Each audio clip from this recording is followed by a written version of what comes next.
tips using the zodiac sign, using the zodiac signs.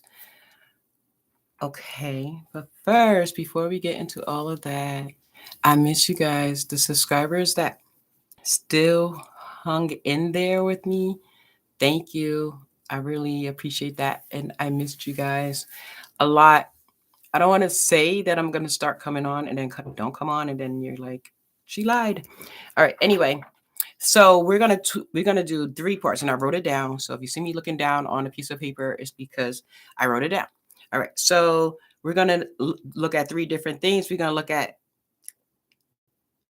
the zodiac signs, right? Because the biggest secret is the zodiac signs um, helps you with the aspects. You heard about the astrology aspects, right? It helps you with that.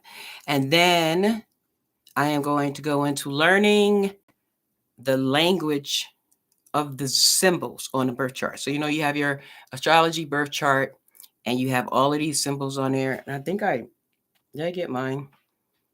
Um, and you have all these symbols on there and you need to know what they mean. So that's also going to help you understand astrology and understand your birth chart better. Because, guys, I just want to say, when you get your birth chart, it's your birth chart like one time in your entire life. It's not just when you get it, somebody do some interpretations or you get a free one and they do interpretations and that's it.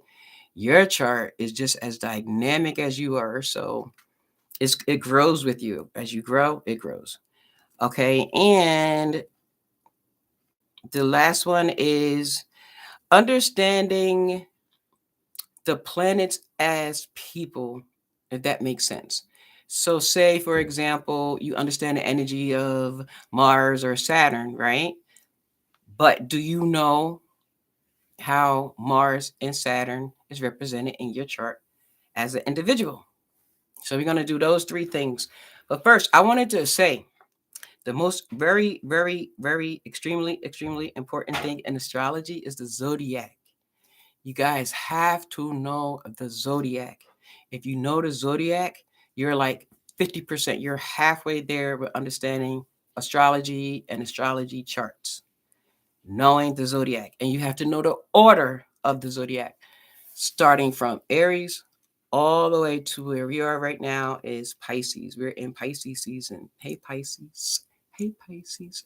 It's your birthday. Okay. So anyway, yeah. So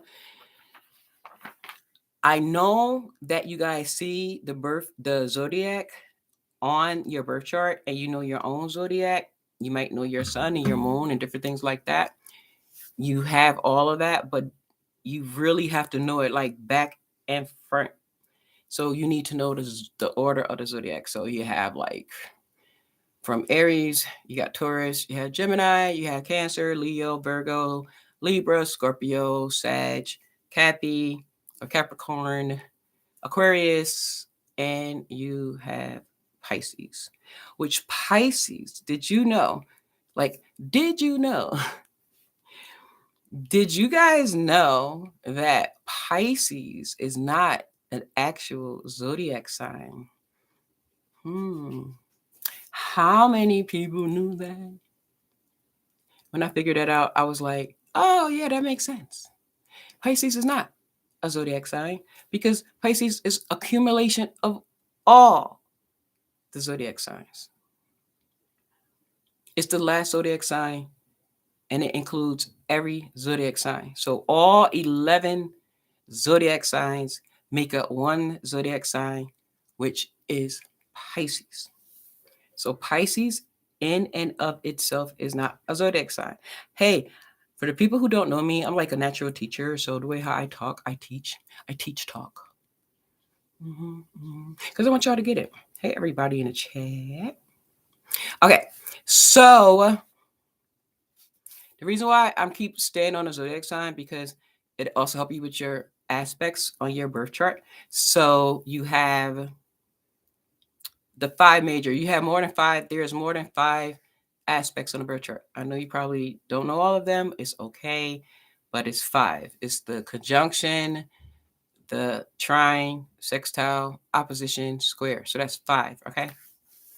So a lot of people get stuck when they have a planet square another planet. They don't know what that means. So they're looking at their birth chart and they're seeing all this stuff on their birth chart, and it says it has a little square or has a little opposition, and you guys are not understanding that. And then you look at the interpretation from your chart that you got done for free, and it's if whoever has that, because it's from the computer, it's going to be the same thing. So you want to get your own personal thing. Like somebody asked me, how can I get a reading? Just email me, Shonda Rise Astrology TV at gmail.com. I know that's long. Maybe just take that TV out and just do Shonda Rise Astrology at gmail.com. But what it is Shonda Rise Astrology TV at gmail.com. You can get your own birth chart reading. You have to tell me what you want to end. If you want to end the relationships, if you just want it for yourself. I remember somebody said that they wanted to understand why they're not friends with people, or why they can't be a part of a group or something. So yeah, I helped them out. But anyway, all right. So if you understand the zodiac signs again, you can understand these aspects. Okay. So I know everybody who probably click on this video knows about the elements. We got the fire, water, earth, and air. So if you want to understand it better that way, you can. So if you want to know the easiest way, you take the fire signs and the air signs and you put them together, and they are a sextile. Right? So you have a sextile, Sextile. And then you have your earth signs and your water signs, and they're sextile. Then you had the opposite signs. All you have to do is count. So if you do a circle, or you have a chart wheel already, wow, tongue twister, can't talk. And you start with Aries all the way to Pisces, you're gonna see right across from yours like 6 signs is your opposite sign. So when you have an aspect on your birth chart, your astrological birth chart, when you have when it says opposition, it means your opposite zodiac sign. Okay, so the first 6 is opposite of the 7 to 12. So 1 through 6, 7 to 12, and you got to know the order of the zodiac sign. You cannot switch them around. You have to know the order. Okay, so mine is Scorpio, right? So my opposite sign, if I count 6, is Taurus. So, and it's so funny because I don't know any Tauruses that I don't get along with. Taurus season, that's when the sun opposed my sun. That's a different story. But any individual, no, I get along with Tauruses really, really well. Anyway, so I can give it to you right now. Write it down, memorize it, look on your chart, whatever way you want to do it. But Aries opposed Libra, Taurus opposed Scorpio, and it's vice versa. So if Aries opposed Libra, Libra opposed Aries. Okay, so Aries opposed Libra, Taurus opposed Scorpio, Gemini opposed Sagittarius, Cancer opposed Capricorn, Leo opposed Aquarius. Like Leos right now, well, they're kind of coming out of it, but they were really hating winter. They don't like winter. They don't like that it's really cold and not light all day. They probably have that syndrome when you get upset because of the, what is it called? Sad. All right. Anyway, yeah, I know I'm all over the place, but so what? Some people like that. Some people don't. Anyway, all right, Leo, and then you got Virgo is opposed to Pisces, and that's all you gotta know, y'all. You don't gotta go, okay, after Virgo is Libra, so you're gonna say Libra opposed Aries, Scorpio opposed. You don't have to do that because you already did it. You done did it already. Okay, so please understand that if you know the opposite zodiac signs, then you know how to do an opposition in a transit, an interpretation, a prediction, whatever you guys want to call it. You want to know how? Because remember, the first planet in a transit is always the planet that's coming at you, coming and knocking on your door and asking to come in. Well, how are you coming in? Are you coming in as a friend or foe? If you're my opposite sign, you're coming in as a foe. But they are gonna come. Y'all ain't nothing y'all could do. No, you just gotta, protect yourself. But of course, we want the good energies of Trine or Sextile to come in, but we might get an opposition. So it's gonna be Taurus energy. So when you know that zodiac sign, that sun sign, is coming against you, then you know that you cannot do anything about that other than learn the lesson and try to harmonize. So, but anytime, whatever your sun sign is, if you're Aries, anytime that the sun is in Libra, it's gonna cause you some friction, especially at work. Especially at work. And then you're gonna check your houses and all that stuff. That's more advanced. Um, and then so if you're a Gemini, Sag season. So all the lower signs from 1 to 6, like from say Scorpio, you could say Libra, but from Scorpio to Pisces, it's like we're coming at you. This is not your time of year. All right. So it's so funny. I have a few of my faithfuls that always come on and watch, and I have moderators, but they're not in here. Hey, Maria. A. Okay. So I know people don't like that. I'll be watching videos and I don't like that when they talk to the chat, but that's part of my thing. All right. So a conjunction. What is a conjunction? What happens when the sun conjunct your sun, or the moon conjunct your moon, or the Saturn conjunct your Saturn? What happens? What are those in regular life? So when your sun conjunct your sun, it is your birthday. Happy birthday. Because the sun has went around all the zodiac signs and it conjunct. It came together. Conjunction means to come together as one. Is one thing, right? So it's your birthday. So they say many happy returns. They don't use astrology terms in society. They made up other things, but it's still astrology. Astrology is not about time and space. That's all it is. But anyway, what happens when the moon conjunct the moon? When the moon is transiting and coming, that energy coming to your moon, what happens? Well, that is your new moon. Thank you, Janet. I was about to text you and say, get your butt on this doggone, moderate for me. So when the moon conjunct your moon, and it happens every month, the sun conjunct your sun happens every year, right? It's your birthday. And when the moon conjuncts the moon, it is your new month. It's like your new moon. So people who into like new moons and stuff like that, that's what that's about. It's your new moon. So for the month, you would know what your month is going to look like. All right. That's how you can get a monthly reading. Oh, Scotty. FX. So I just been doing a lot of other stuff, y'all. I just sometimes I be coming on my channel to see if it's still working. Y'all still working? Okay, it's still working. All right. So we got the opposition is whatever your sign is, count 6. That's your opposite sign. But if you already know the zodiac from Aries to Pisces, and remember again, Pisces is not a zodiac sign. Pisces is a combination of all the zodiac signs. So please remember that as you learn more about Pisces, you can learn so much more about your past and your hidden self and all this kind of stuff. So, but understand that Pisces are is not a sign by itself. All right. So then you have your trine. So a trine is the same air sign, the same element your signs is in. So your fire signs is a trine to each other. It's like for every fourth planet. It forms a triangle. If you look on your chart, you might have one.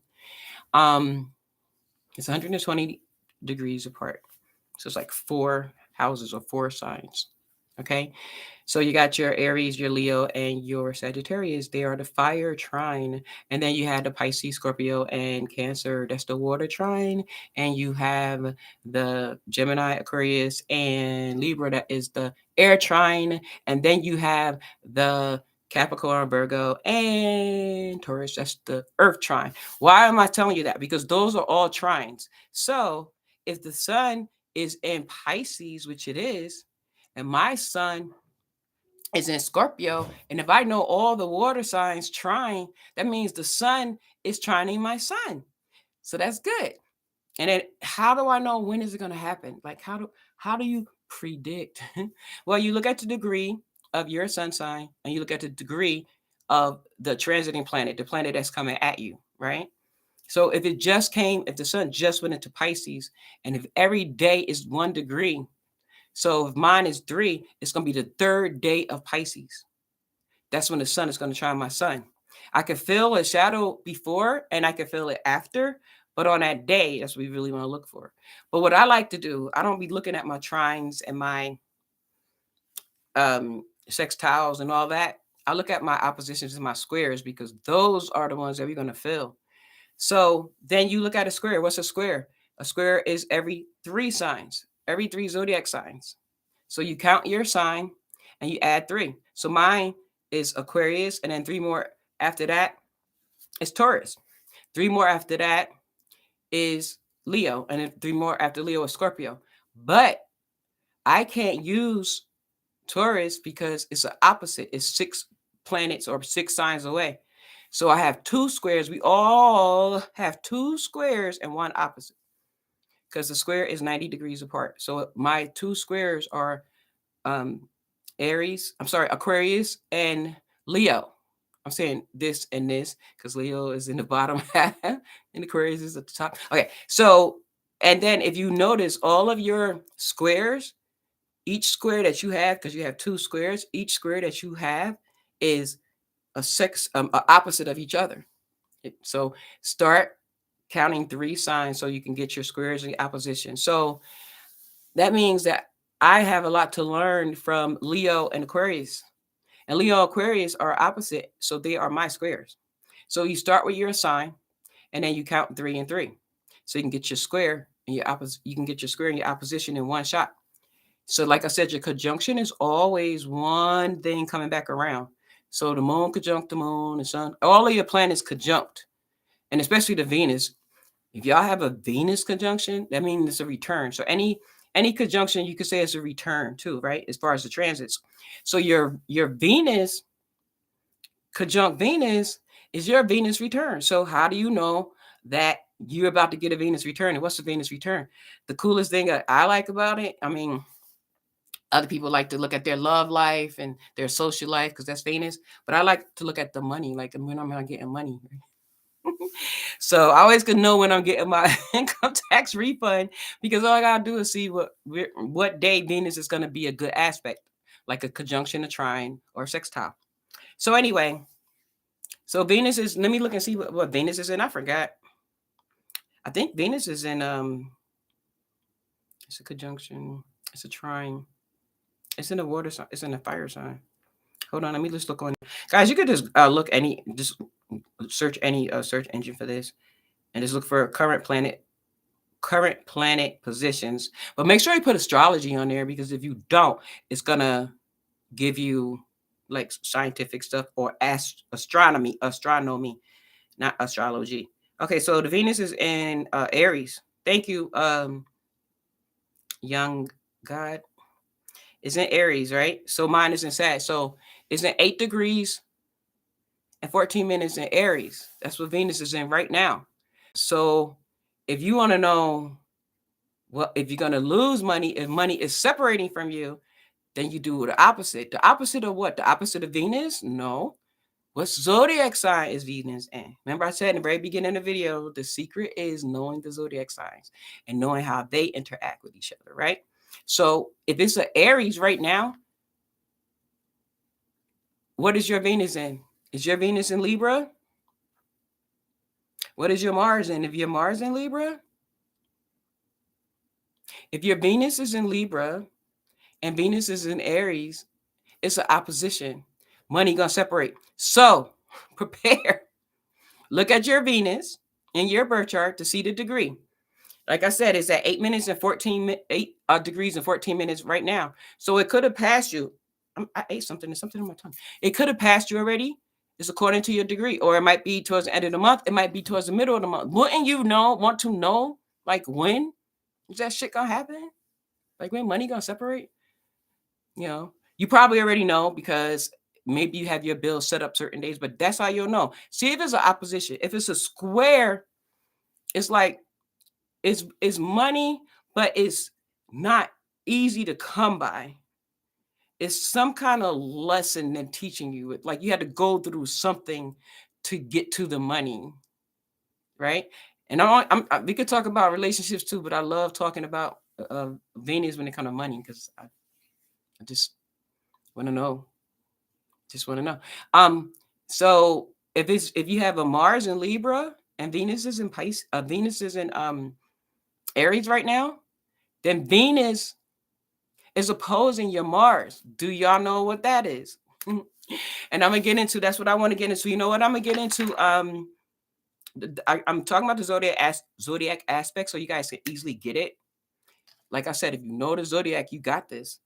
Um, but I would say learn the language, the symbols on the birth chart, and then but what I really want to do is teach y'all about the planets or tell y'all how I interpret using the planets. Okay. So Mars is masculine energy. I don't care if your original birth gender is male or female, is masculine energy. Usually it comes as a male, a younger male, and they have some type of authority or influence over you at that time. So you could be pulled over by a young cop, a young male cop, or a young female cop who's very masculine. Not saying that female cops are masculine. Um, and then if the sun so Venus is a squaring your Mars and opposing your Mars. So Venus is also a female, but it's a younger female, not a young female, but not an older woman, I guess you could say.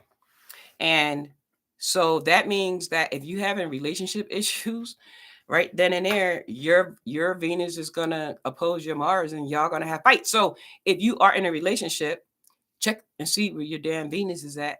I mean, check and see where your Mars is at. Because remember, you want to know when it's going to happen. So you look at the degrees. Okay.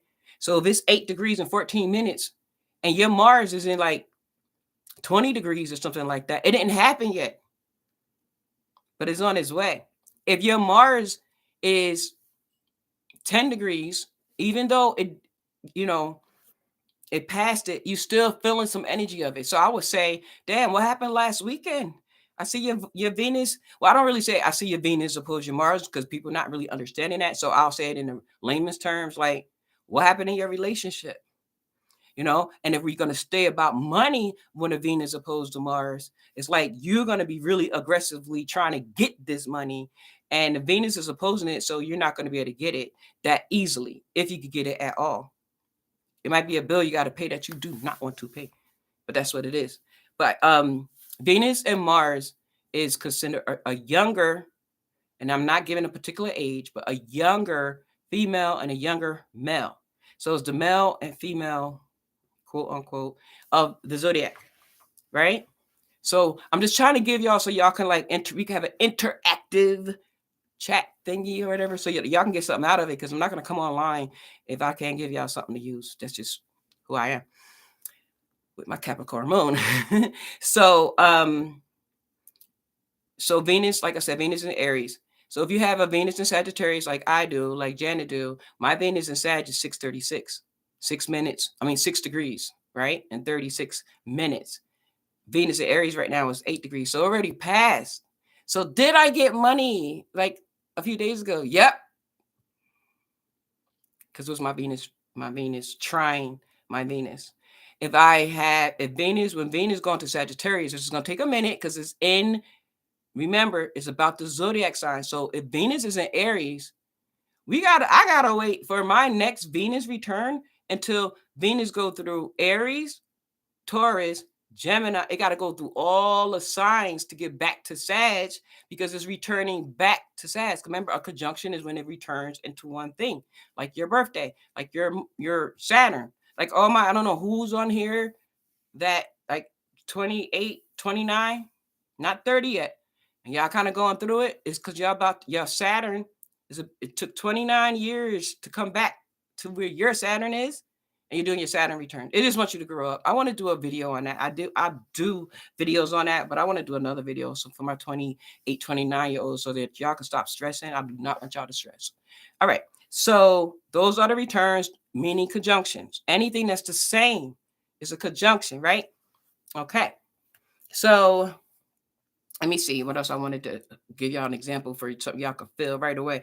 If it's a Venus square or oppose your moon, is that money so much? It could be, but it's like you and your daughter, or you and your mother. So if you have to go to your mom's house, or if you're old enough to have a daughter who have her own place, you have to go to her place, her place of residence. Make sure that you plan it on a day that the Venus don't oppose the moon, because y'all gonna be beefing. Whatever y'all was beefing about before, even if y'all getting along for a couple of days, it's gonna come back around. So be careful. Or even if it's not your mom, a daughter and mother, it could be your female boss, or you could be the female boss, and you got a younger person, another younger female energy. So make sure that on that day, if it's an opposition, it's supposed to be, y'all not gonna come to terms, not coming together. You opposite. They on this side and this person on that side. It's opposite, right? So you don't want to try to come together, because it's just gonna make it worse. Unless you learn about all the planets, all the energies. Like, you got to be really advanced so that you could know. You still don't expect, though, for you guys to get along, like Venus square Mars, or Venus oppose Mars, or Venus square the moon, or Venus or the sun. If the Venus square your sun, Venus oppose your sun, that is also something in authority. Like, you feel that you are in authority. You feel that something that you're doing is correct, and you're not going to just let nobody run over you. But if it's opposition, it's not going to help you, because remember, the planet that's coming towards you, that's the one that's going to take over. So I like that the Venus trine my Venus. It was coming for a trine, peacefulness, you know? And remember, Venus and Jupiter. And now I'm thinking at the same time, talking, just by the way, like sidebar, if I'm going all over the place, I am not, because I'm thinking that these things need to go together, and you guys need to understand. And I don't know what level everyone's on. So I'm going to talk in a way where everybody can understand. So I just want to check myself. I have my Chiron is in Pisces. We could talk about that stuff after. So anyway, check out your squares and your oppositions, and how you could tell is look at the current charts of the, like, Google, Yahoo, Bing, whatever, and look up current planets. I guess you could say current planetary positions, astrology. Make sure you put astrology. Thanks, Mir. Okay, so we got the moon in Gemini, and it's 4 degrees. The moon is really fast. The moon is going to change a degree by the time we finish this video. It's really fast. It goes through all the signs in like two days. All right. So, oh, hey, sweetie pie. Sage Sparker. It's my hubby, my astrological hubby. Okay, so what is your moon in? Is your moon in Gemini? If your moon's in Gemini and it's close to 4 or 5 degrees, this is your new moon. So now you can look at the energy of today and predict the month. Okay. One day I'm going to do a video about that, so you guys could really know how to do it. Okay. Hey, cranberry juice. So now we want to see, how can we put these aspects to the moon? Because if you're a Gemini, your moon is conjuncting the moon, because the moon is in Gemini. Remember, the same thing is a conjunction. It returned back. It came back. It's a return. It's a return. It's like every month with the moon, it's 28 to 29 days. And if you look at the female's menstruation cycle, her menstruation. Anyway, it's every 28 days. And if you ever see somebody with some birth control pills, like, just like, let me see your birth control. You're going to see 28 days, one color, and it's going to be 7, another color, because those 7 days are not taking your birth, blocking a birth from happening, conception from happening. It's not a doggone conception video. So, all right. But still, it's every 28 days. Those are sugar pills, those other colors, because it wants you to stay on track and wants you to stay on a cycle. Everything in astrology is a cycle. So the moon cycle, it goes every 28 days. So the female who has her menstruation, her menses, it's every 28 days. And for females who don't get it every 28 days, they sometimes prescribe birth control pills. So it could be on a cycle, but it's all about the moon. Okay, just understand it's the moon cycle. Oh, I mean, maybe one day I will get into the 13th sign though, but I just really don't like it because they trying to kick my planet out. So yeah. All right. Leaving the conjunction, but I had a great day with a little Sag. Anyway. Okay, so the next thing I want y'all to look at is when the sun square your sun or the sun oppose your sun. So why should you look at that and what categories? If you're going to court, look at that. If you're going on a job interview, look at that. If you're having a meeting with your boss or bosses or a panel on a Zoom, on a video, whatever, look at the sun if it's opposing your sun or squaring your sun. Or you want to have a really important conversation with a masculine energy. It could be a male or female, but it's masculine energy because the sun is masculine energy. Remember, astrology is not about gender, it's about energy. Okay, so if you're a dude and you have a beef or a conversation or something with a dude and you going over their house or they're gonna be where you're gonna be, don't have that conversation at that time. Just wait. Just hold back. Just hold off and wait. Just let it pass. It's only 1 degree a day, so give it a couple of days. It'll pass. Don't be all like, you're gonna do it anyway and see if astrology works. Well, maybe you should. I did it. I wanted to see if this astrology stuff works. Well, with energies and stuff like that. And yeah, now I believe it. I'm a believer. I'm a believer. Okay, so next thing. So we got Venus, Moon, Mars, Sun, Jupiter. Jupiter would be like the judge. And you can remember because the JU thing. But it's like it's like with a Libra energy, hate bullies, hate things to be unfair, they like stuff balanced, right? Okay. And they would do whatever they need to do to make that happen, right? To make it square, to make it, I should use square because to make it balance. Jupiter, though, is like the wisdom behind it. And the Libras are like the lawyers, and Jupiter is like the judge. So they would do overall ruling. So if you got to go to court for a traffic ticket, for whatever case you got going on, look and see where Jupiter is at. Because you want Jupiter to be on your side. And if you have any choice in the date that you're going to court, look and see when your Jupiter going to oppose your sun.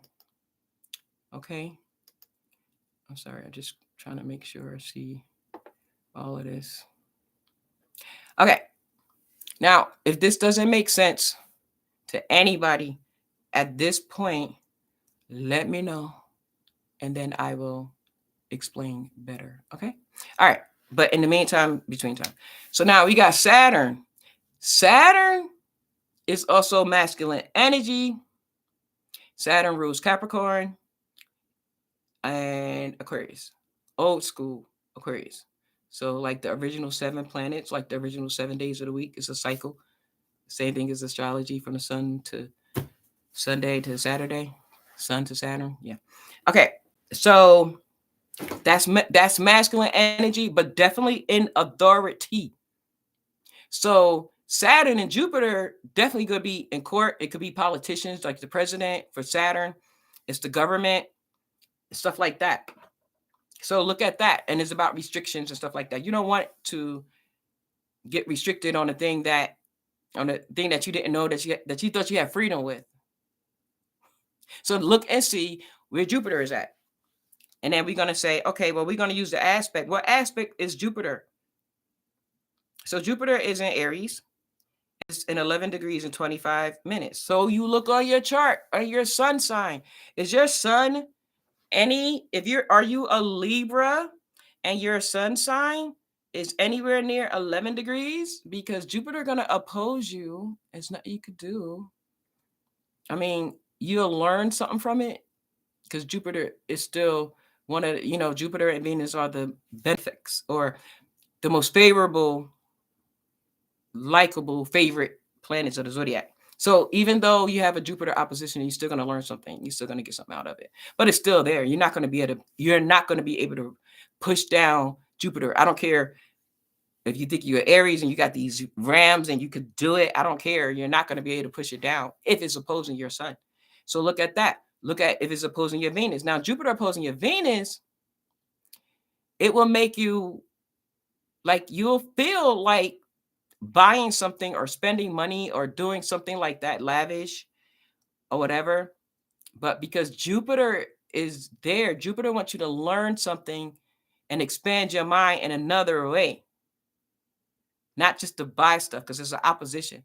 But if Jupiter is sextile your Venus, Jupiter is trining your Venus, you're going to get money or you're going to have a really nice time in your relationship or a social circle. You said it's squaring your sun now. What, Venus? Is Venus squaring your sun? So, okay. And then we got Mars in Gemini. Mars been in Gemini for a minute, 18 degrees. So, I mean, we could do the trines and the sextiles, all the nice ones. But I think people want to know this kind of stuff because you can schedule things right. So anyway, if you got your Mars is in Gemini near 18 degrees, it's a conjunction. So your Mars is joining your Mars. So you gotta watch out because you're kind of gonna have this aggression or you're gonna have this series of drive and getting things done, just like going out there and going for it, right?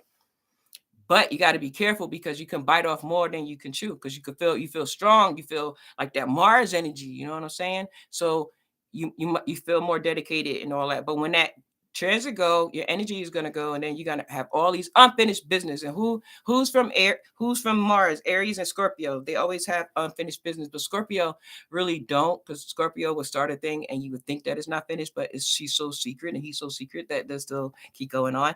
All right. Saturn. Now, the cool thing about Saturn is almost at exactly 29 degrees. So if a person was born today, of course, there'll be a Pisces, Moon in Gemini, like everything that the stuff is in, that's what they'll be. So it's 29 degrees. So it's a critical degree right now because it's the end. It's the endings and restrictions. And it's the ultimate karma. Remember, Saturn is the ultimate karma for everything that you've done in that area of Saturn. It's like you're taking your final exam to get your high school diploma, to get your college degree, to get your master's or your doctorate, or to get a business license, or to get a certification or something. It's the last test you have to take. And if you've been studying, you don't got to worry about it.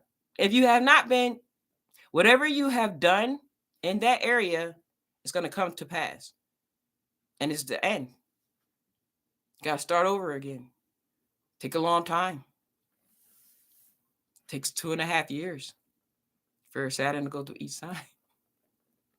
So it's in Aquarius, but in one more degree, which is March, April this year. I want to do a video on that as well, but I'll mention it here really quickly. It's going to go into Pisces. Saturn is going to go into Pisces. Come on, it's like two endings. Pisces is the end of something, right? It's the end of the season. It's the end of our year. And then March 21st is Aries season. It's the spring. It's the beginning of our new year for people who into astrology energy. But Saturn is ending. Saturn is karmic. Pisces. So I'm just saying, whatever you're supposed to been doing, if you want the outcome to come out as best as you can, just make sure that you close. I don't know what to tell you. Just try your best. If you've not been studying and you got a test in the morning, I mean, hopefully you learned. I don't know what to tell you. Saturn is passing my Aquarius, Mars in the 4th house. I don't understand if you're saying you have Saturn in Aquarius and your Mars is in Aquarius. Saturn and Mars don't really like each other because Saturn is the older authority and Mars is like that younger male energy, like the Aries energy. So, I mean, it's not only for Aries Mars, but I'm just saying that's if you know what the planet Mars means and the energy of Aries, you can understand that's where it's coming from. So Saturn is gonna like shut you down and make you do the right thing, and you're young and strong. Like you old Saturn, I gotta listen to you. Yeah, yeah, you do. Yeah, you do. So, but especially Saturn and Mercury, Capricorn and Gemini. Hopefully the man is Capricorn and the girl is Gemini. I'm just saying. Anyway, or the energy. Energy. Okay, so what else I want to warn y'all about? No, I just not it's not a warning. It's just I just want to let you guys know so you could be aware. It's awareness. Awareness. About these tips, you know? I mean, here are some tips, so astrology tips that's going to help you understand the aspects. It's going to help you understand your birth chart. It's going to help you have a better understanding so you don't have to rely on any like computer app or one of these free apps because you're going to know the degrees of each one of your planets. And you're just like I'm giving y'all the degrees of the planets right now. I'm getting you have we have the same planet in our birth chart, right? But the other planets move around in transit. So Saturn and Pisces. See, the good thing about that with me is my sun is Scorpio. So Saturn is going to trine my sun. So it's really going to give me support and everything at the end of my thing, whatever I had to do with Saturn. So it's in Pisces. Also, my Neptune is in Scorpio. So that's a thing. And then my Chiron is in Pisces, and then in my third house cusp is a Pisces. So there's a lot of conjunctions and a lot of trines.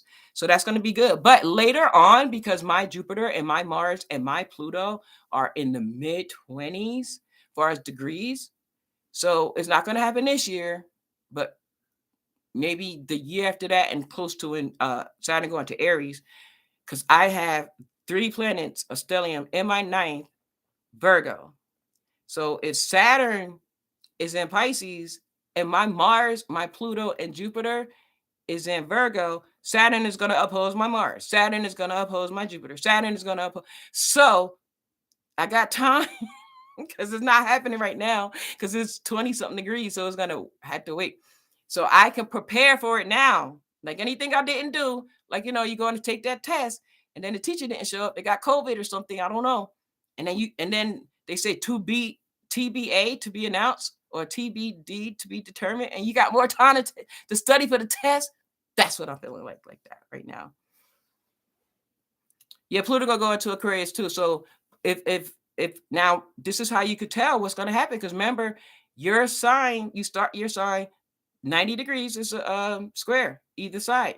So my 2 squares is Aquarius and Leo. And notice about Aquarius and Leo. So your squares oppose each other. That's another way. You got to know the zodiac. You're not going to understand the aspects if you don't know the zodiac. Another way you can understand the aspects if you understand geometry and you know about the squares and you can memorize what that is. But you still need to know the zodiac. So I know that Pluto is going to square my damn sun fast. Well, not really fast because Pluto take like 20 something years to go through all the zodiac. It's like we're never gonna ever be alive. It takes 248 years for Pluto to go through each zodiac sign. So it was only at Aquarius. It was in Capricorn for like 20 years. So now Pluto is going to square my sun because I'm Scorpio. And any Scorpio, Pluto going to square my Neptune. But it's going to be later on. You get it? So complex for you. No, don't say that. You're killing me. Don't say it's complex. It's so easy. The easiest thing I'm telling y'all the secret, your Mars and Aquarius, okay, is know the zodiac. It's 12 signs, but technically Pisces is not a sign. Pisces is a accumulation. You add up all the signs, it's Pisces. So don't think it's Pisces as a sign. That's why people say, oh, if you ask one person to describe their Pisces friend, everybody gonna say something different. The number one thing they're going to say, they're weird and strange. But come on, I mean, if you had all those personalities in you, you had from Aries all the way to Aquarius. Come on, you. Anyway, all right. So, all right, now we're going to look at the outer planet, which is Uranus. Uranus is in Taurus still. It takes 7 years for Uranus to travel to the next sign. So after Uranus go into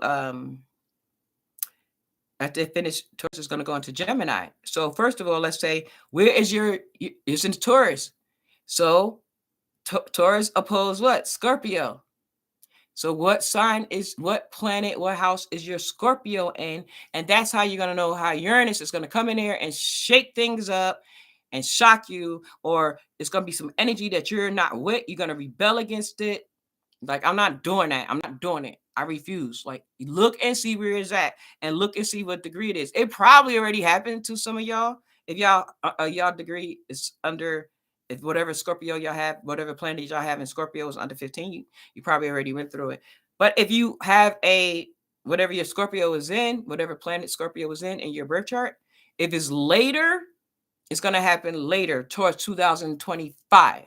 Because that's when it goes out. So it wasn't a shock to me when Uranus went into Taurus, and it was a shock for individual people and how we make our own money. Because Taurus is they're the entrepreneurs of the Zodiac. They have 50 million jobs. They don't rely on nobody but themselves for their income. So, and they're from Venus, so it's easy for them to get it. Hang with Taurus. Hang with a Taurus. But anyway, I mean, if you really want to be an entrepreneur, they'll show you so many ways you can make money. Anyway, but if anything is Scorpio, Uranus is doing that. Is doing that. So, but then if you have Capricorn, look where your Capricorn is at. Look where your Taurus, Capricorn, and Virgo. Look and see what those are. So Uranus, even though Pluto gonna hit me, and Saturn gonna hit me in my later parts of where my Virgo is, Uranus is gonna trine them. Yep. So Uranus gonna kind of help out. So you're never just gonna have planets and stuff with your zodiac that it's just bad, and you're not gonna get any help. Life is not like that. You might feel life is like that, but we have at least one person that support us within everybody, and when our world is going kaputs and crazy. All right, Neptune. Neptune is 24 degrees in Pisces. How long does Neptune stay in this? How long does Neptune take to go around the whole zodiac? Like 14 years, right? So it's almost at the end of Pisces, but we still gotta wait. Around 2024, like next year, like how y'all really can apply this is start looking maybe towards the end of this year at the people running for president, because that's 2024, and there's a lot of changes happening in with these planets. Just saying. All right, but I don't do that kind of astrology. That's astrology for the collective. I don't do that particularly. I do it for the individual collectively. Okay, and then Pluto. Pluto is at 29 degrees and 26 minutes. Another critical degree. So where Pluto gonna go? After Capricorn. What zodiac sign is after Capricorn? What zodiac sign is after Capricorn? Aquarius. Yes. So Pluto will go into Aquarius. I'm sorry. Yes. Yeah, Pluto going to Aquarius. I'm thinking about Saturn. I'm like, wait, Pluto already in Aquarius? No. So Pluto's going to Aquarius. Where's your Aquarius? Are you in Aquarius? If you are in Aquarius, Pluto, and it's according to what degree? Pluto is going, Pluto will conjunct your sun. It's going to return to where it was when you were born. So it's going to go conjunct your sun. So start studying what that is. And then by the time it happens, and especially if you're early degree under 10 degrees, your sun sign is under 10 degrees, it's going to happen as soon as it happens. So Pluto is in your 10th house, then it's going to be a major transformation of your career and how you're seen in the public and your legacy of what you want to leave behind. Y'all gotta like the video, I think. Like, thank you for the people who liked it, but it ain't me as YouTube. But me, I'm okay with only one person being here. As long as I can feel their energy and we're talking about astrology, I'm good. I'm good. Okay, anyway, so I want y'all to really look at certain things that you plan on in your life. Look at major events. Like, what day is your kid going to be born? Now, could we do a birth chart? No, we cannot do a birth chart on a due date. Because in order for us to get an act, why am I saying this medical stuff? I am not a licensed physician, so please don't take any medical advice from me at all. I just want to put that disclaimer in. But I'm just saying, just looking at life and comparing it to astrology. The only way that you would get a proper due date that the baby gonna come on that day, you had to at least know the time of conception, meaning when the sperm hit the egg, that's the time of conception. You need to, not when it hit the egg, when it penetrate and go into and fertilize the egg. Yeah. So so they give you an approximate. It's all approximate, and when you get a sonogram is based on the size and this and that. Okay. But don't do a birth chart on that. But at least do it within that season. Because, if you say, oh, I got a thing in the beginning of Gemini. So June, like May 21st, right? But the baby might not be born until June 8th. But it's still going to be a Gemini. So then make sure on the day is born, do a birth chart and make sure you get the time of birth. Please, for y'all's sake, for your kids' sake, get your kid time of birth. You never know. Your kid might grow up and want to understand astrology. And they say, Ma, what was my time of birth? What? Why? What kind of evil stuff you want to get into? Stuff like that. I teach my daughter, she's 11. I teach her about astrology all the time. Just energies, so she can understand personality types and she won't get all stressed out. Not knowing how these kids in her school act. So yeah. My son, he old and great and he don't care. He's like, are you trying to say that astrology stuff on me? I'm like, yep. But he's an Aquarius. And so he's in his sun period. So it's so funny because his birthday is February 5th, right? It's on a Sunday. And right before your birthday, you're in the part of your life where everything is ending because you got to start your new year for your new birthday. And he was going on interviews. I said, listen, you're messing with the sun. I said, your son is your boss, is your prospective bosses. Is not, don't go on interviews until that Monday from the 6th. He didn't believe me. But then he did it on the 6th and he got, all right. Anyway, it's not about my son, but I'm just saying. This is tried and true with me. I try everything. It's nothing that I would ever come on my channel and talk to you guys about if I didn't try it or run through it enough times, all different kind of ways, and also talk to other people doing other people's charts and stuff like that. But I didn't say anything about the sun. But the sun is 8 degrees in Pisces. So if my sun is 3 degrees Scorpio, when Pisces was 3 degrees, it was a trine. The sun trine my sun. Okay. So if you're a Cancer, the sun trines your sun too. So every year, write this down. Write this down. Every year, if you want to use it on the air, but on a year. But when I say year, I'm looking at a birth chart. I'm looking at our year on a birth chart, not January to December. But every year, right? We all have 2 squares, 2 trines, 2 sextiles, 2 squares, 2 trines, 2 sextiles, 1 conjunction, and 1 opposition.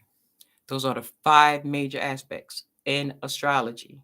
If you know the zodiac signs, when these planets are in these zodiac signs, then you can know how to go about matching everything up. Do not be like these people who just want to get it from other people. Like, don't just get it from me because I understand it. I want you to get it for yourself. But if you too close to it, Yeah, you get somebody else who know about it to do it for you. So we did the sun, we did the moon, we did Mercury. We did not do Mercury. Thank God Mercury is not in retrograde.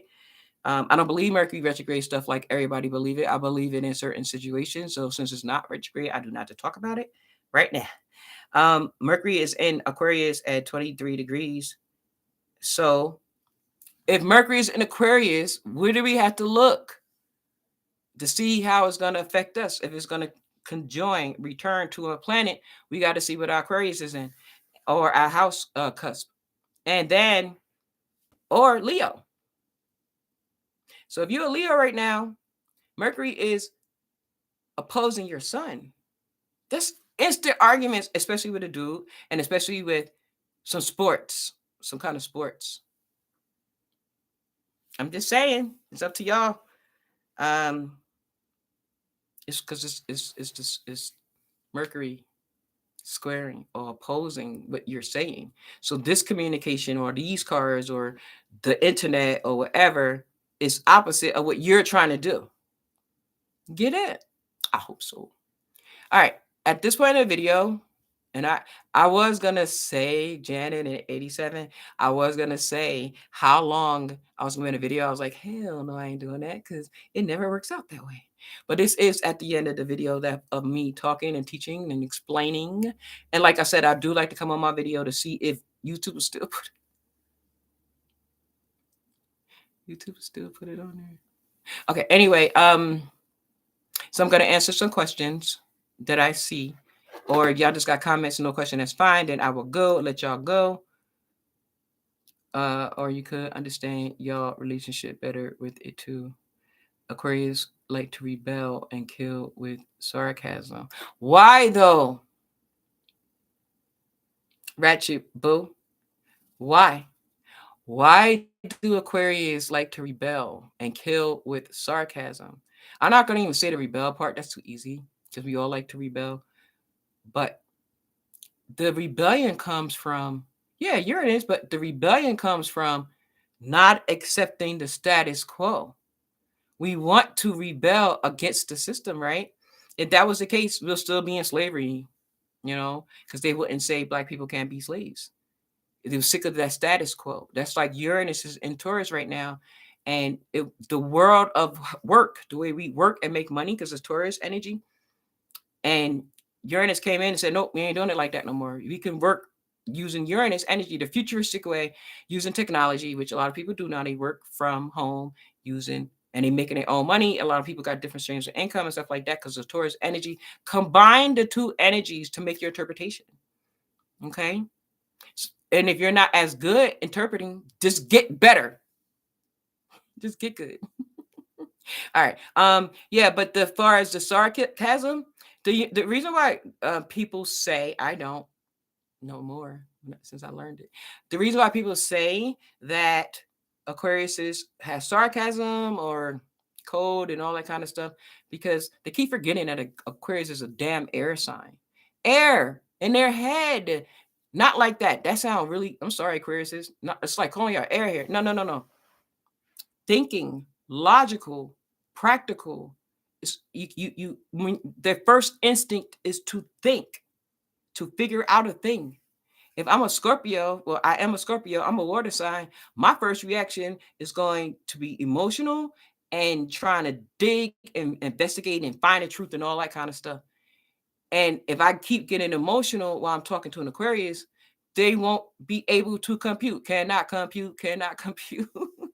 Because I'm bringing emotion, and then here's a situation, and they look at the situation logically, and they're saying, wait a minute, you crying and going through all of this don't have anything to do with the situation you're bringing me. And they can't stay around until you come back and know how to approach them. So any Aquariuses, the way how I approach them is to their head, to their mind. But people rebel against Aquariuses. Don't rebel against the doggone rebeller. You rebel against an Aquarius, that's when they ghost you, because you are doing too much, and they don't have to, because they can go into the future and think and be all in the future, all with technology and all that kind of stuff, and come and bring you a crazy idea. They'd go in the future with technology and come back to the humankind and try to tell the human race that this is going to be a new thing. and people look at them like they're crazy. Mm. Aquarius don't care. Aquarius, like, if you don't care about that, let me go because I got to get some other stuff. Like, nobody would never ever think that. Why would I take my digital camera and put it in the phone? Why do I got to take a picture with a phone? That is pure Uranus. Look what was going on in when the times of the cell phone came out. Look what was going on with Uranus. So you can see, because it's about the self, it's about the people, and it integrated that technology for people to do what? What do we do with our cell phones? How do we take pictures? It's called selfies with ourselves. Anyway, so I'm gonna just like understand the energy, understand energies, a personality types. You go a long way. Don't get stuck. Don't get stuck. With like characteristics and traits only. They are logical and detached from emotions, so they can analyze and process and proceed to talk that shit. Well, they're not detached from their emotions. Oh my god, they're human beings. They're human beings. If they cut themselves, do they not bleed? If they're thirsty, do they not drink? No, they're not attached from their emotions. They're attached from your emotions. Detached from your emotions until you come back and I need to drink some water. Until you come back and you come with something that makes sense. No, you come with something that they can understand. If I broke the heel on my shoe, I say, look, the heel on my shoe, Aquarius, is broken. And I'm sad. First of all, right there, they're not gonna understand why I'm sad. They understand intellectually how I could come to sadness, but they say, well, take it to the shoe store. Let's go to the shoe store. And what they're trying to do is bring you up from your earth energy, your water energy, your passion, fire energy. They're trying to bring you up. Well, with the fire is a sextile, so the fire might not be as bad. But they want to get you out of feeling that way so that you can fix your problem. But see, most of the times we not coming there with the shoe. The shoe was the introduction to us wanting to talk to that Aquarius. So we say it's the shoe. But you can't try to trick them because they understand that you're trying to trick me. And that's not right. And I don't got time for it. So people say that about them. But look at the winter. Do you actually think that everything in the winter right now is dead?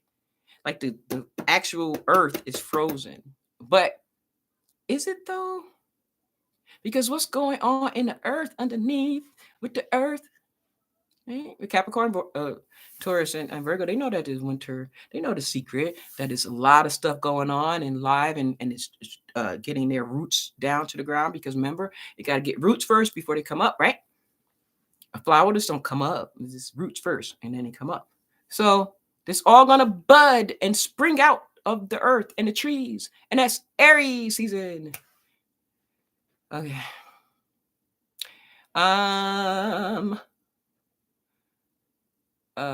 That was the cat moon that came. I don't know what you were saying, that part with the cat moon, Shonda.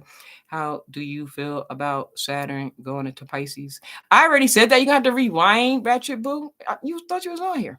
Aquarius will ghost you and then come back to play because they're bored. No, you know what that is? It's a clinginess type of thing. Can Aquarius be clingy? Yes, they can. But because they use their head a lot, they don't know exactly when the best time to be clingy. So they might be clingy to a person who usually clingy to them, but then they ready to cling. But it seems weird or strange. So the person don't understand that that's what they're trying to do. So if you not letting me cling, then I'll cling out of here. Go cling on to something. And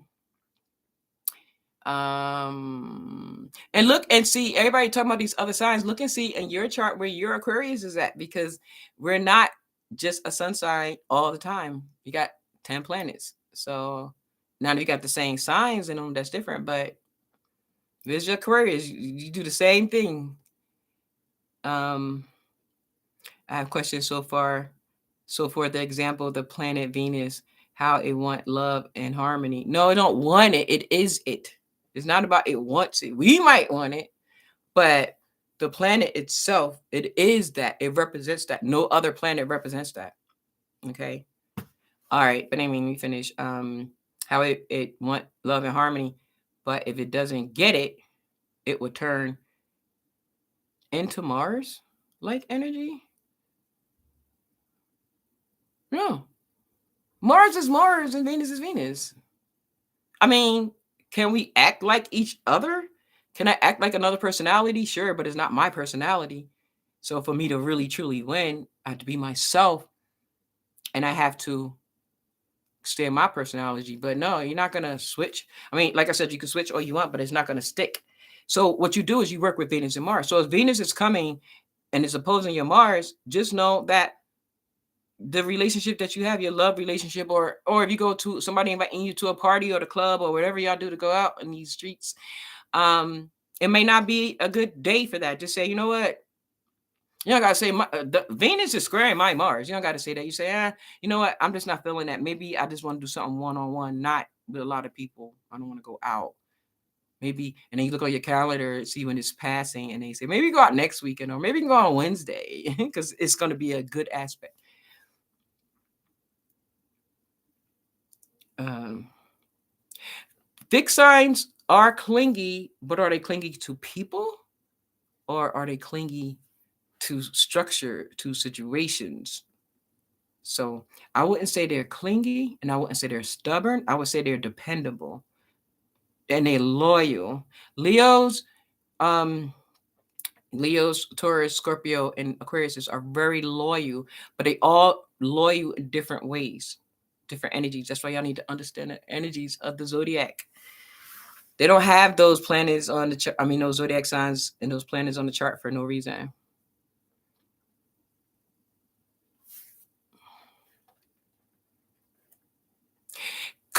You said Aquarius about community. Aquarius is not about community like you think. Okay, Gemini is. Gemini is more Aquarius. I mean, still air, but it's more about community. Um, Aquarius is more humane. Any kind of humane efforts, that's what they're into. Like an Aquarius, if some homeless person or whatever come on the street and ask an Aquarius for money, um, the Aquarius wouldn't want to give that one person money. Not saying they won't, but it wouldn't. It's not in their heart to give that one person. They will rather gather all of the homeless people in that area that's looking for money and pull together some resources for them to eat some food. So, like, can we all volunteer and put pots on the table, and we just come and get them coffee and soup and toiletries? That's how the Aquarius want to help. Because if they just help one person, they're not gonna feel like it's gonna prompt or trigger them to say, yeah, but now what about all the other homeless people that might want it? I'm giving my resources to this one person when I can use those same resources and spread it out to give it to more people. You see what I'm saying? So people might think that they're mean for that, like, because an Aquarius might not know how to express themselves like I could express it for them, right? Like I'm doing now. They might not know how to express themselves. They might be like, y'all want to think I'm distant? F y'all. I don't care, you know? And I'm like, no, no, no. Let me explain. So it's not that they, like I said, mean or evil or whatever. It's more so that if I can't change the condition of every time I go to the store, this gas station, this people keep begging for money or cigarettes or whatever, then I can't do it right now. And but they'll think about it because they don't want to not help because it's inhumane. Like every human should have a home, so they shouldn't be homeless. Every human should have food, clothing. It's humane effort, not human. Everybody get it confused. Talk about the collective and human, but in what way? So an Aquarius rather not drive one person around looking for a place to stay. They rather drive around and look for one building for all of them to stay. You get it? Okay. And that's just, I'm going to talk about Aquarius a lot because that person is giving me stuff about Aquarius. So if you want to talk about your sign, I could do the same thing with you. Um, and Janet Matos is an Aquarius too. So that's why you keep seeing her type all that stuff in there. Yeah, it was a thought I was having. Are you saying that Venus square Mars 87 or Venus opposed Mars, if it's not a good situation or good chemistry in that situation, that even though the Venus is about love and money and social and beauty and all that, because of the aspect of the opposition, you saying it could turn into Mars, had that same energy and be more masculine or wanting to fight, or is that what that's what you mean? If you do, I can follow that view and give you my interpretation of that. You are welcome, Archibald. No, I was just saying in general because we don't see the other side of Venus. There's no other side of Venus. There's no other. Listen, guys, it's just the planets. It's 10 planets. All you got to learn in astrology is 10 planets, 10 zodiac signs. God damn it. God damn it. Why you not come online, Shonda? Because these fools ain't going to listen to me. I mean, folks. Shonda, I have Pluto and Scorpio. First house. Does this mean my life will always be difficult? No. Oh, because you're equating Scorpio and Pluto as difficult. You're equating Scorpio, Pluto, Aquarius. Why you got this negative dog on? What's your sign? Ratchet Boo. Okay, so after Ratchet Boo asked her questions, says Walker asked a question because those are only two that is giving me energy, and I appreciate it. I told you I only take one with me. I only take one. Remember, I just want to talk about her first house until she answers. The first house is the mask you wear. It's not who you are. So it's how people see you. You can change it anytime you want. Oh, Pluto, death, rebirth, and power. What about transformation? What about changing one condition to another condition? You killing something because it's not working or it's not right. And at the same time of the death is a rebirth. So think of it like, say a mom died while giving birth. You see, it's the same exact thing, but one is dead and one is reborn. Or two people who could give birth. I don't want to talk about that because I don't want to trigger people who had births, deaths, or whatever. But I'm just saying, I'm just trying to give something of dying and rebirth.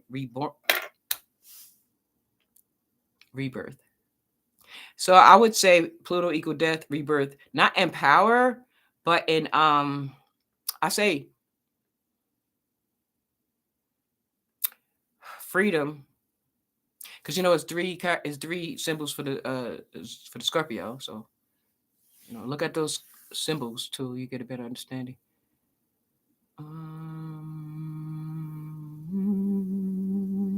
You are too. What you say? I am too.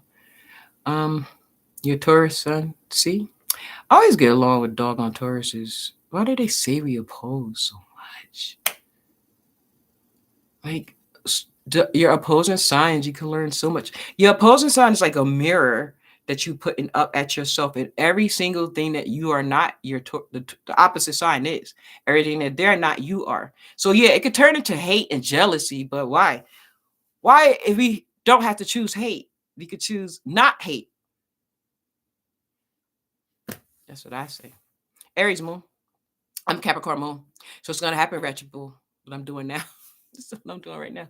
Like, you're like, but Aquarius is like this, da da da da. And I'm like, yeah, but so like the Aries in you is like, go, go, go, explain, show, energy, blah, blah, blah. I'm like, well, hold on, because I'm a Capricorn moon. Like, hold on, Aries. Hold on. Can you look at this side too, though? And you're like, huh? And he's like, oh, yeah, yeah. And you're like, yeah, that makes sense. I'm like, I know. Just hold on.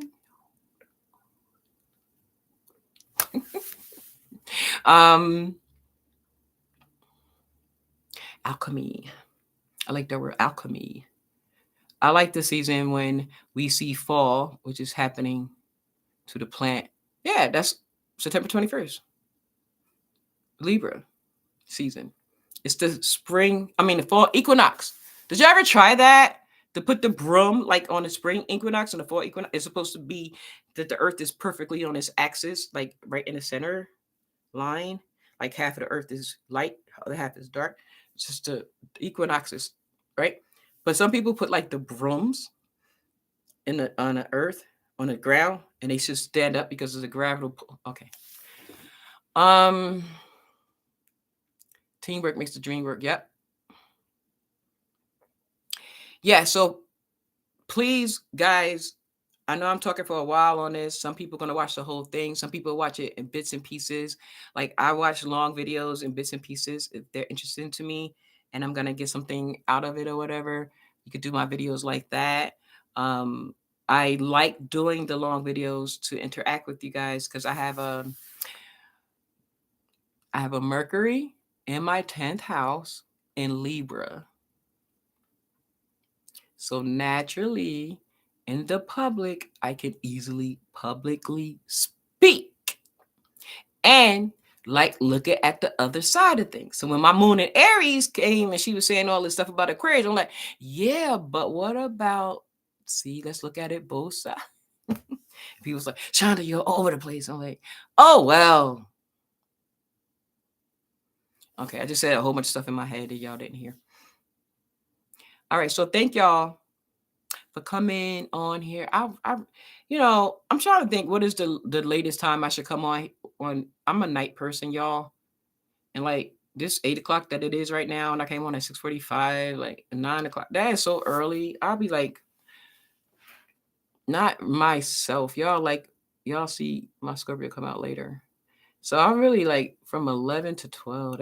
I can go on 11 to 12 every night. Like I think I should start doing that. So a lot of my subscribers will go away. And when you're not on a video for a while, YouTube, what they call it, they sweep your subscribers. So if you have any dead email addresses or any bots or anything like that, they sweep them. So your oh god, what they call that? Your subscribers will get low, get low, get low. All right. So I don't really care about that because people are gonna come on. They come on regardless. I never look at how many people subscribers they have. If I want to watch a video that I really want to watch, I never gonna say, oh, they don't have a lot of subscribers, so I'm not gonna watch it. No way. Actually, I like it when they don't, because then I can talk and interact. All right, anyway. But I think the more, if I start coming on late, because I have a video I used to do a series that was called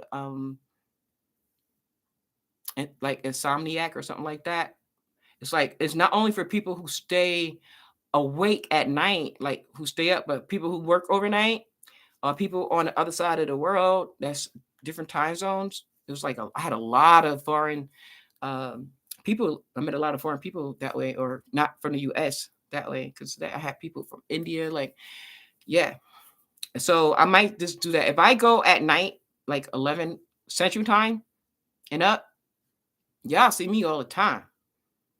We'll talk and I'll do readings. And actually, I was gonna pick a card for some people. And if Vegetable is still on here, I'm gonna give her one because she gave me some really good energy. So I have my own cards, y'all. So I tried to make them the colors of the like these are blue for water sign. Like, then I ran out of colors. And I just made any color. Like, I don't know why I got sad, just pink. But these are little sayings of stuff that I created, and it's my little face on here. I don't know why I look so light. I try to get it brown, but I guess in reproduction. Like, I'm not a white woman. I mean, nothing wrong with that, but I'm just not one. I'm a chocolate girl. Okay. So this one is Leo North Node, this color. North Node. I use it for either one. Cancer is orange.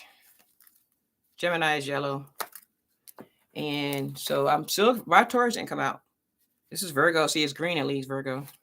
I was going to pick a card and give somebody some advice. Aquarius is brown. I mean, Janet, I don't know how I got brown. Taurus, I made black. See, I should have made Scorpio black. But I make Scorpio. This Libra, it's like kind of light. Scorpio, why did I make this just earthy, sandy color? And I made Taurus black. That should have been reversed. All right, anyway, I am going to shuffle the cards. I'll just do them all back in there. And I'm going to take this off. And I am going to give message, whatever message I give you, Ratchet, boo, you got to take it. Got to do it. You have to. Oh, that's right. I did it. I did them in a different way. So you're a Taurus. So I do got to do the Scorpio. That's your opposite. You're going to do the opposite. Is this Scorpio? I just don't believe that I put the Scorpio in this color. Y'all don't understand. Like, I must have been by the time I took years to make these cards. By the time I guess when I got to the colors, that's where I skimped. Because I had to like do them on this app, and then I had to send it away, and then they had to mail them to me. Like whatever was wrong, I said, whatever is wrong with these cards, when the factory sent it to me, oh well, that's just gonna be what's wrong with them. Because I'm done. Are you a dude? It don't matter. It don't matter. Wretched boo. It don't matter if you a dudette, a cat, a dog, or a fish. And astrology is about energy. And why did I think female? Because you got ratchet boo. You got boo in your name. The only reason why. Nothing you said.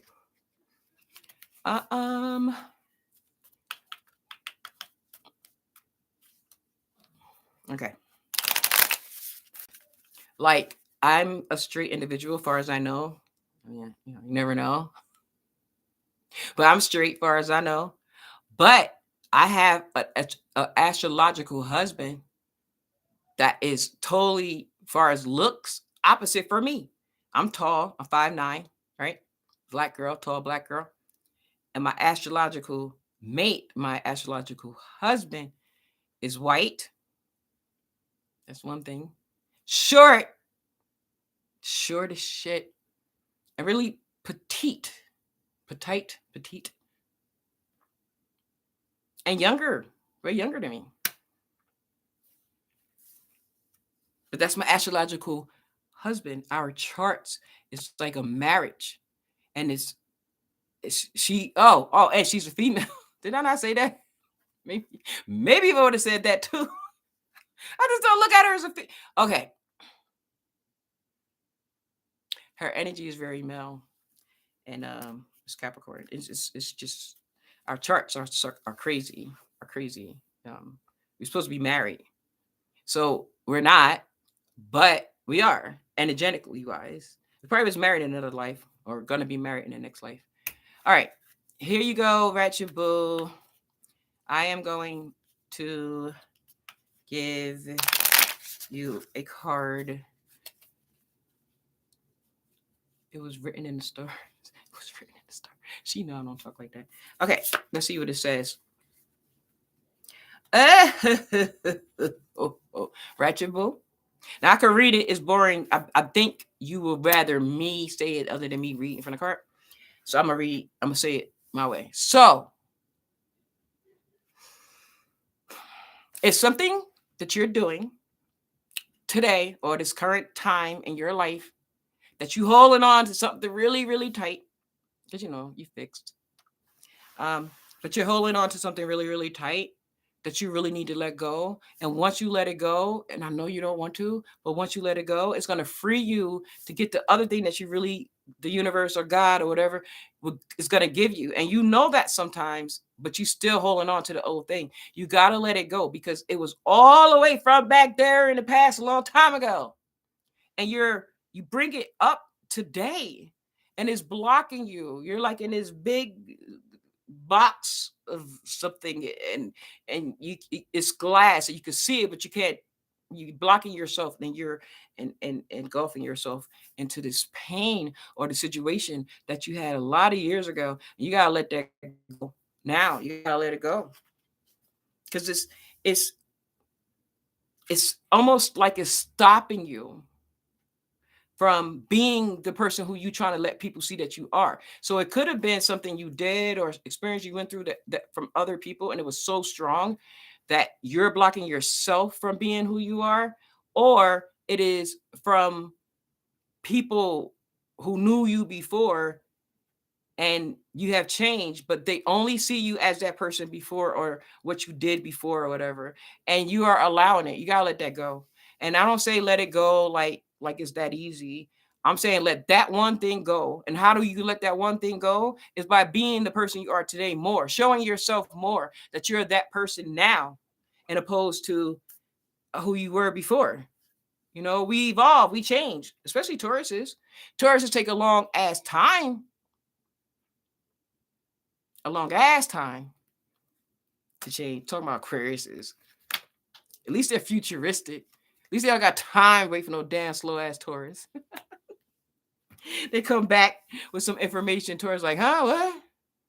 I was luxuriating. So, but no, I love Tauruses and Capricorn and Virgos because slow and steady wins the race all the time. But anyway, yeah. So whatever that is. So I wanted to do that for you. Without asking for a donation, super chat. Please, nobody don't send me super chat. Send me a cash app. It's Shonda Rise. If you ever want to donate and you feel that I have benefited you in any kind of way, send me a cash app. To keep the lights on, to keep my internet. I gotta pay my internet bill to keep my internet bill. Because without internet, I can't come on. Veronique.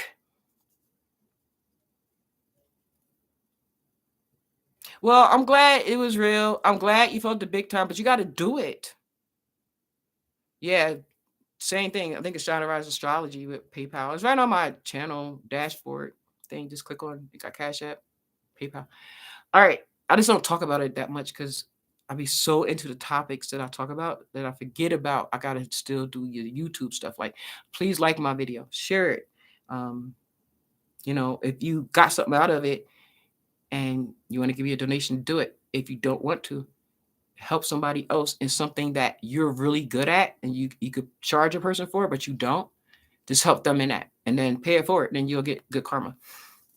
And then I'll get good karma because it started for me. I know, Veronique.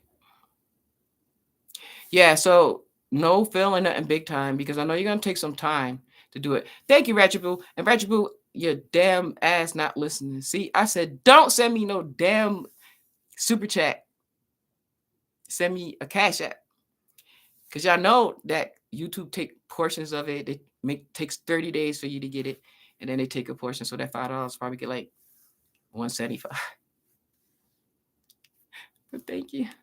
All right. Anyway, but still also do something for somebody who that you know how to do really well, that God bless you and knowing really well, and help them out.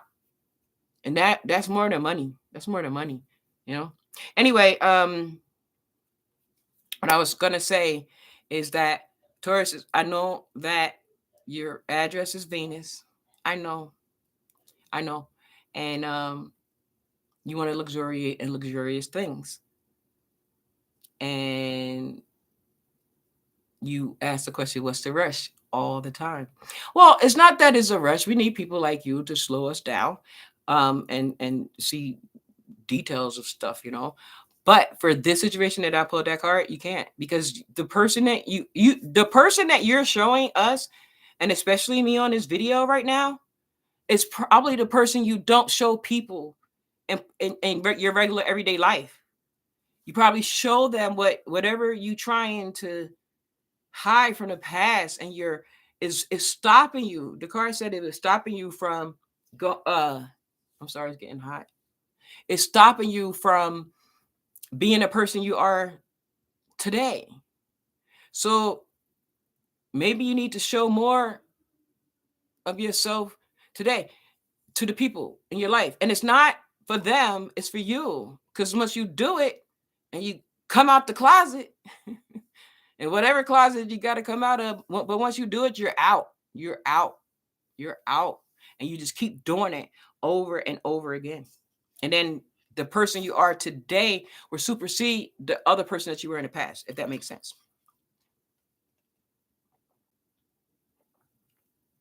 Oh, thank you, Jen. So I don't see anything wrong with who you are today, who you are in this video. I don't see anything wrong with it. So, and I don't know you from a can of paint. So since I don't see it, and I'm okay with what you're bringing to us today, apparently you must could bring that to other people. Forget those. I think the thing that you have with you is attached to a group of people from the past. Like, yo, do you actually think that those people are not gonna change if they need to change? You think they're gonna wait and see if other people are okay with them changing? Uh. Okay. So who else are we doing? Are we doing 80 Cents Barker?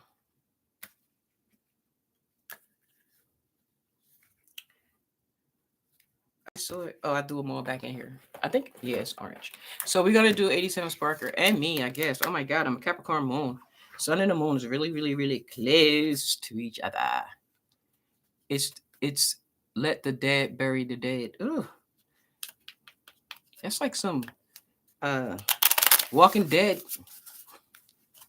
scripts. Janet hates The Walking Dead. I love The Walking Dead.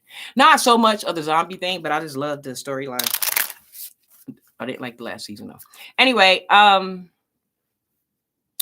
Cancer. I mean, Capricorn. Capricorn and Cancers are opposite. Okay. Some people aren't meant to go with you. No, not those people. Those people are. It's a stair step. It's they're catalyst. But he's not. Man, you're not being yourself. Be yourself. And you, Taurus, of all, now I'm gonna have to curse. Of all fucking people, you, Ratchet Boo, would never, ever, ever let anybody do what you're doing. Not being themselves, having low self-esteem about an issue or anything like that. You would stop the whole everything. You would be a speed rabbit and jump on their ass if they try to show anything other than who they are. I'm gonna start talking to you because I'm getting mad. You got me cursing and everything. Okay, this is for Capricorns, mainly mere fact. I just call her 87 Sparker. Okay, let me see what this says. Don't repress.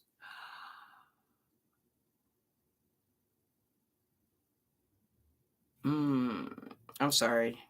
It says don't repress your feelings. It's not the time in his life. So I know it's difficult to hear. So the Capricorn, so they're telling so you could do it could be a sun and your moon because it's also affecting me because it's my moon. So Capricorns naturally repress their feelings. We show our feelings in other ways, but we show it in ways that we could build. So we'll hold stuff down, we'll take care of things, we'll pay bills, we'll do all of that. That's us showing our feelings, but it's not working for us in this life. For whatever reason, we have to show more of our feelings. Do we got to walk around and everything we think about or hear this emotion we got to just cry? No. We ain't doing all that. But we have to respond emotionally and not just show our toughness and our sternness and our blockages and our drawing lines in the sand, and you better not cross this line. And if you do cross this line, you got to hit the wrath of Saturn and that. That's not working for us. So instead of us thinking that we're protecting ourselves, Capricorn, it's making us more to the other side of what we don't want.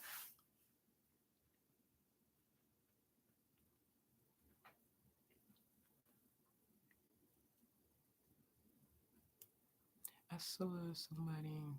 Jupiter and Venus are visible in the night sky conjuncting.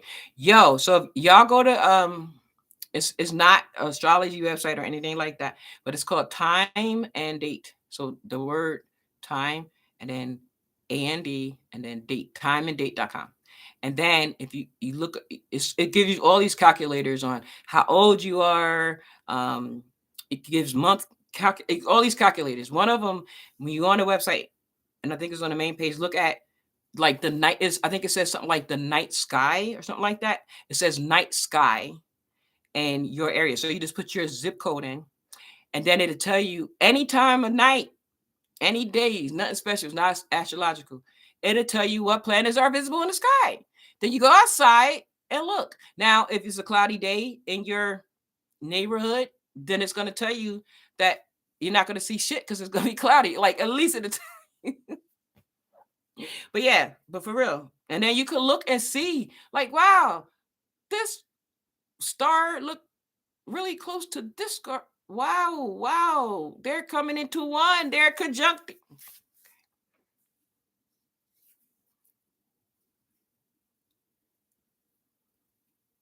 So what, 87 Sparker? So what?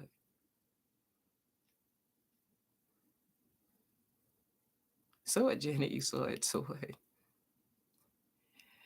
Okay. And then I did a I gotta do Janet and then I'm gonna go. So I am gonna do Janet's. I'm gonna pull a card for Janet and give her some advice that she not gonna like. Well, I just did Capricorn and I was damn sure didn't like what they told me to do. So much so that I ignored it. But we can't ignore it. And I know Eddie says Parker ignored. She ignored what I told her about we got to be more into our feelings. Don't repress your feelings right now. She's so not into that. It's like she's so waterproof. It went like in one ear out the other, and it did mine too. She talked about a video she did about the moon. That's how much she didn't. All right. So Aquarius, and do I have any fixed star alignments? I don't think so. I was looking into that because my vertex that's going from the eighth to the bottom. This is lines called a vertex, whatever. Is Leo, and because it's also hidden in my chart. If I use like the top three astronomers, Placidus, Koch, and Riga, I can never say his name. Rigatorus, whatever. Him. If I do them, then I'm going to have interceptor chart. If I do a different house system, then I'll have it because I'm a Sag rising. So they have two Sages. So they got a Sag in my 12th, Sag in my first. Then the opposite for my rising, my descending, they have a Gemini in my fifth, and I mean sixth, and Gemini in my seventh. Gemini for sure is in my seventh. I know that for sure.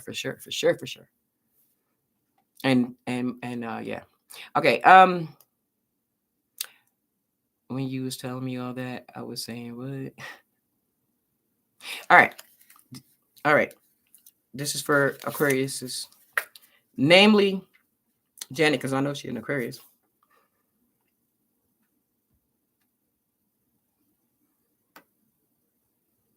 She probably gonna think I'm lying, because I tell her this all the time. She probably gonna like, yeah, you're faking. You put that card. I am not lying, Janet. Matos. This is the card that came up. So, you know what? I'm gonna put this card right here so you can see it the whole time, so you don't think I'm trying to be that card. Okay, so what you need to do is when you see something that's not right, not correct, you don't agree with, you don't think it's cool, you don't like that it's going down, anything like that, you cannot stay silent until some other people speak up, and then you speak up. So if there's a situation going on, it's like say somebody getting beat up and she's gonna say, oh no, I don't care what you say, Shada. If somebody getting beat up, I'm gonna help them. Well, it's according to who the person is. It's according to the other people not helping, because maybe they know something that she don't know, or maybe it's her people and that person probably did something, so she's not going to just jump and help, or she's not. But you find out that it ain't really nothing other than them just fighting and jumping a person, then she want to say something, but if the other people in the crowd don't agree that she should step in, she won't. She'll want to, she'll feel bad, but she won't. You got to. And she might say, oh yeah, okay, yeah, Shonda, I already do that. No, you don't. But if you're not in Aquarius, you're not going to understand this. So it's only for the people who I call out their signs. But and I use fight because Aquarius is a masculine energy. and masculine energy fight. So I use that as interpretation, but it could be any interpretation. But if you have to speak up and on your own. You can't listen to what nobody else say first. You can't get their advice. You can't feel the temperature of the room. You can't do any of that. You yourself have to do it. If you feel it's wrong, then it's wrong. You gotta do it.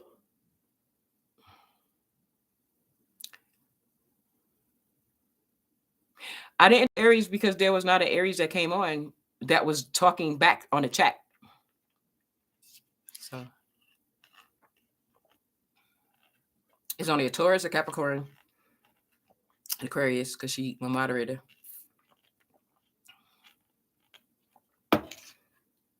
I think that's it. I think those are all the signs. Pisces usually come on. Pisces come on way more than Cancers. But the Pisces probably all in their feels right now. Get out your feels, Pisces. And rewind my video so you can hear me say good things about y'all. Okay? Get out your feelings. So what? So what, your Aries? I love my weird ass Aquariuses. No this talking ish either. Yeah, you know what? Instead of calling the weird asses, call them unique and different. Like, what's a word for unique or different? Because they're very unique. No two are the same. Just like Leos, just like they're opposite. They're the same thing, but they just do things opposite.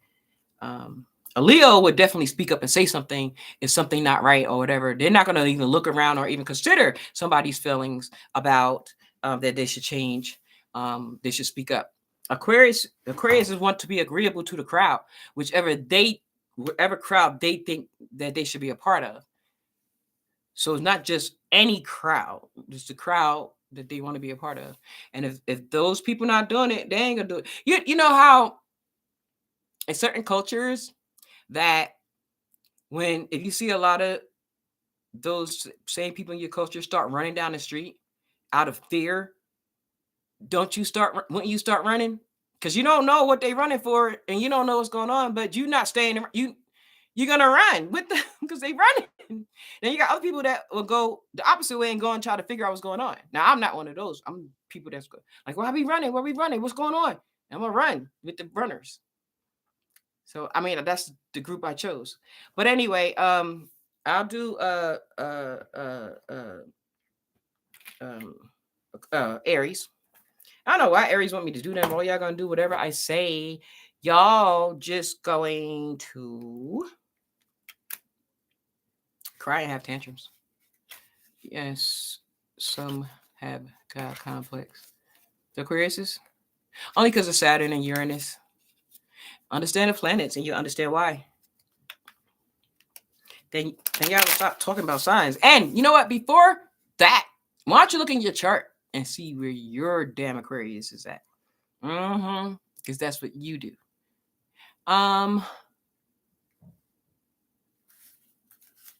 Okay. Here's for Aries.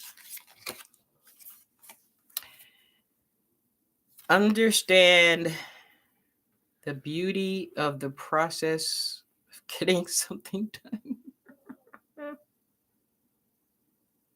I'm just laughing at Veronique because she had Aries and she probably didn't even hear everything I said because I was scared to say it. Aries might come and beat me up if I tell him to do this. Okay, so I'm gonna read what I wrote on the card to be, professional with the card, and I'm also gonna say it in my way. Okay, it says, understand the beauty of the process of getting something done. I laughed because Aries ain't getting shit done. The shit that Aries get done is the stuff that don't get done. That's what they get done. Stuff that don't get done because they so excited of something so shiny and brand new. It's shiny. It looks nice. It's pretty. So they leaving that behind because they see something shinier, prettier, whatever. So whatever they just left that behind.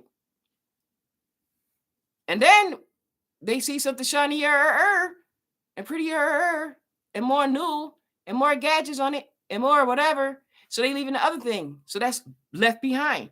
So they got all these unfinished things. So what you need to do that'll make it better at whatever you're doing in your life right now, Aries. What you need to do is take like what do they say? The journey, like the lessons is in the journey, not the actual outcome. I mean, because we know if we need to lose 50 pounds and we just work out, drink water, and not eat salt, sugar, and fat, eventually, within months, we're gonna, you know, lose weight, right? So we know the outcome. If we do the work, we know the outcome, right? But should we only focus on the beginning of doing this thing and then the outcome? Or should we focus on the journey of it and the process of it? Because maybe that'll keep y'all Aries ass interested long enough to finish.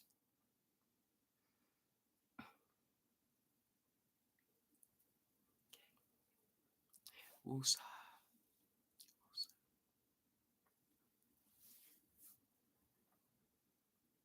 Well, and they do finish stuff. They finish all this. Their finishing is not finishing stuff. Do y'all understand that? What degree are you, Ratchet Boo? What degree Taurus sun? What degree is your sun in?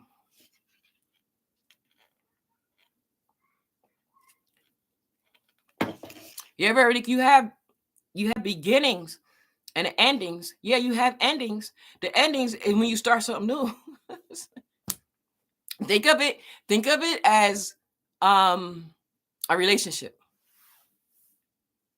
Yeah, focus on the journey.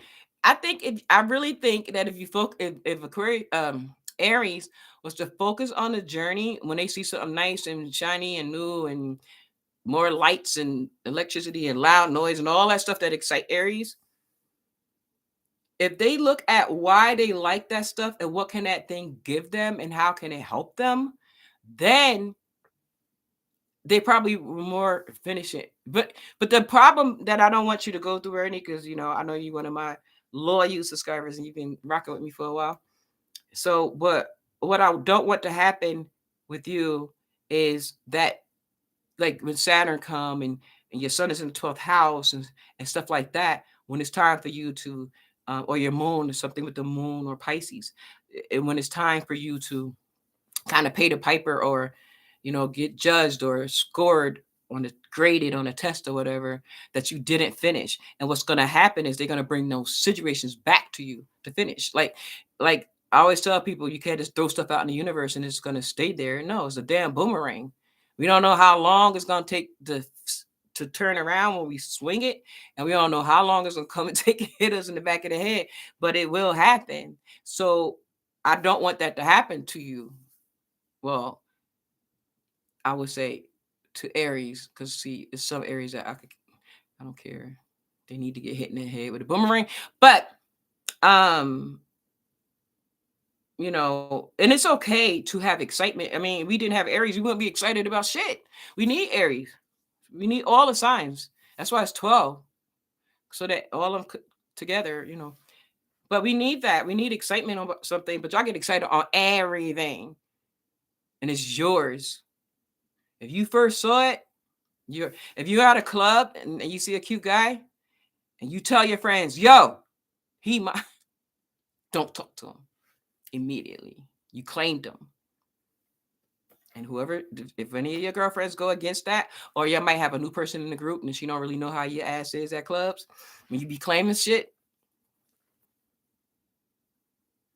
then she just got to watch out when she go smoking in the alley, because she might see you waiting because you claimed she touched something that you claimed. I'm joking, not joking.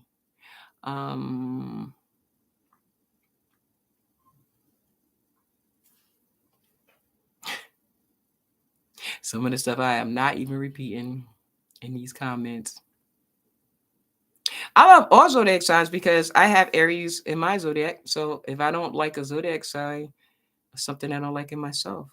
So if you have a Venus in Virgo though, like chill out. Oh my God. Chill out. There is no perfect love. There's no perfect situations. Chill out. That is why you keep getting in and out relationships. You meet somebody at 9 o'clock, at 10 o'clock, you broke up. Why? Venus and Virgo, why? That's what I need to do a video about. I need to do Venus and Virgo and Venus and Capricorn. Venus and Taurus, that's fine because that's your address. You're from Venus, so you're that's natural. You're gonna do that right. But the Capricorns and the damn Virgo's not from Venus. Capricorn is Saturn, and Virgo is from Mercury,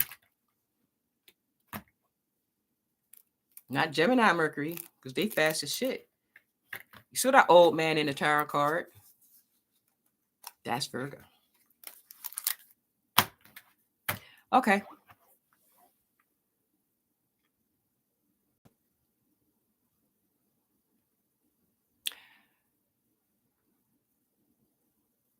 Well, you're gonna get distracted. See, one thing I want y'all to, when y'all talking about yourselves or other personality traits of other zodiac signs, understand that it's just characteristics and traits. You can always change it. It's not something that's just done. But I don't want you guys to think that I'm saying to change all of this stuff at once. You can't. You just like you can't change your whole life when you find out what your problem is. You want to, but you can't. You gotta have time and process and stuff like that. So yeah.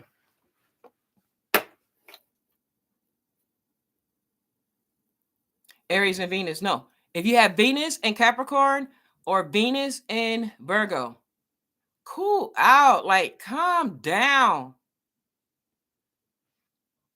You're going to be lonely. And then y'all say stuff like y'all don't care. I'd rather be lonely and have something real and instead of something fake and no, be a damn Scorpio and a Capricorn moon.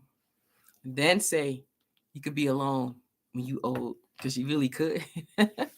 But no, oh, thank you. 87.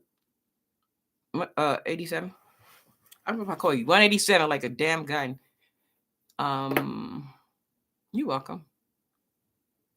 I know. I was saying that I'm gonna start going live like 11 o'clock, anywhere between 11 and 1 for the night people, because every time I do it early, I am going against my nature. And I rather talk to the people who want to listen to me. And those are night people. So yeah, I'm gonna do that. And I'm gonna lose people, but I'm gonna gain the people who my people, like the night people, and the people who's from, other parts, because it's 8:37 my time, right? It's Central Time. So 5 to 6 hours is what? 13:1. So it's like 2 o'clock in the morning. So they're asleep. But at 11 o'clock at night to 1 o'clock, they're up, And then the people who work at night. I wish I could watch a doggone live video talking about something I'm interested in when I had to work midnight to 8 every day. People sleep. And I'm like, this would have like really kept me up. Go talk to a Pisces, get a chill pill for the Venus and Cap and Virgo. I'm a Venus and Libra. Okay, Lainey, you got to be, oh my God, you a Venus and Libra. Oh, okay, hold on. I so was going to let that go. Wait a minute. I was going to say, we only talk about Venus and Virgo and Capricorn because they just want everything to be perfect and right and all that. But Venus and Libra, that's what's your sign, your sun sign. But if you have a Venus and Libra, one thing I'm going to say, for the people who don't really know me, I tried to give you guys astrology lessons that you could feel right away or you could work on. All these trines and sextiles and all these beautiful things, you already know that about yourself. I want you to know stuff and do stuff, use astrology to change shit, because it's going to change you. It's going to try to change you. But if you have Venus and Libra, kill a codependency, man. Whether it's a romantic relationship or just a friendship, like, they don't need to act a certain way in order for you to feel okay. Oh, that rhymed. I know I'm corny. But they don't. They don't have to act a certain kind of way. You know what I mean? It's not your well-being inside, or your self-value is not measured by your lover or your friends. Please believe that. It's just that you was just born during that time that your Venus is in Libra. And the good thing about that is that a lot of people ask for relationship advice, and you can give it to them. You can give it to them really easy, and you can hear both sides, even if it's a really bad thing, like it was a battering situation or something, like the guy did something really, really bad, and the girl, you can hear both sides and give them good advice. Now, they might not like it, the one who you didn't choose, but you're not choosing an individual. You're choosing what is right, the justice in a thing, like the best interest of the child type of thing. They're not caring about the parents, what their wishes are. They're looking at what's the best interest for their kid, right? So that's how Venus and Libra does. And you got to understand that you like that about yourself. You like that about yourself. So you got to keep being that, but change the negative energy into a positive energy. You're a Leo. What house is your Leo in? You'll know if you have your time of birth. If you don't have your time of birth, don't even give it to me, because it's not going to be accurate. Oh, for the Pisces, go talk to the Venus and Capricorn and Virgo. They got Venus and Virgo. Venus and Capricorn is really going to think the the Venus and Virgo is opposing the sun of the Pisces. The Venus and Capricorn, they're going to do it. They're going to go faster. They're not going to be as judgy as the Venus and Virgo, but they're going to take some time because they are the builders. They're Earth. Like I always say, y'all want to know how fast Earth move, how fast the Taurus, the Capricorn, and Virgo move? Y'all want to really know how fast they move? Go outside and look at the dirt and ground and plant a seed and just stand out there and watch it grow. I'm going in the house because that shit going to be days and days and months before I even see a little piece of green thing. So go ahead and rush a Capricorn or Venus. I mean, a Virgo or a Taurus. Go ahead and rush them. Like, where do you see our relationship? You ask a Capricorn, where do you see our relationship? Like, are you really into me? Are we really going to that next level?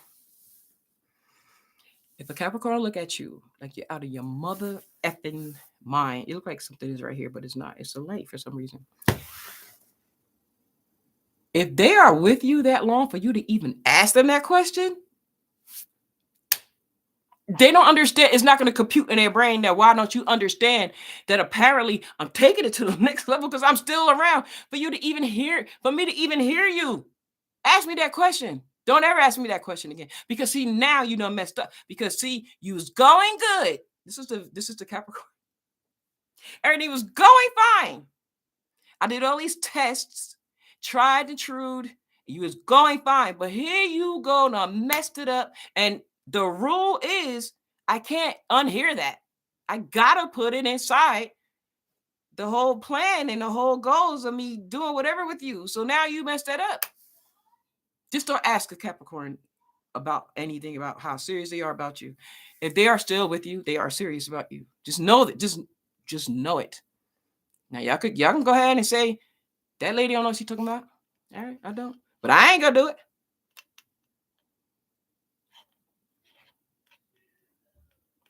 Lanny, you don't know your house.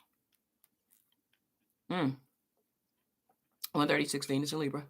I'm trying to understand. Thank you. Lanny. Lonnie or Lanny.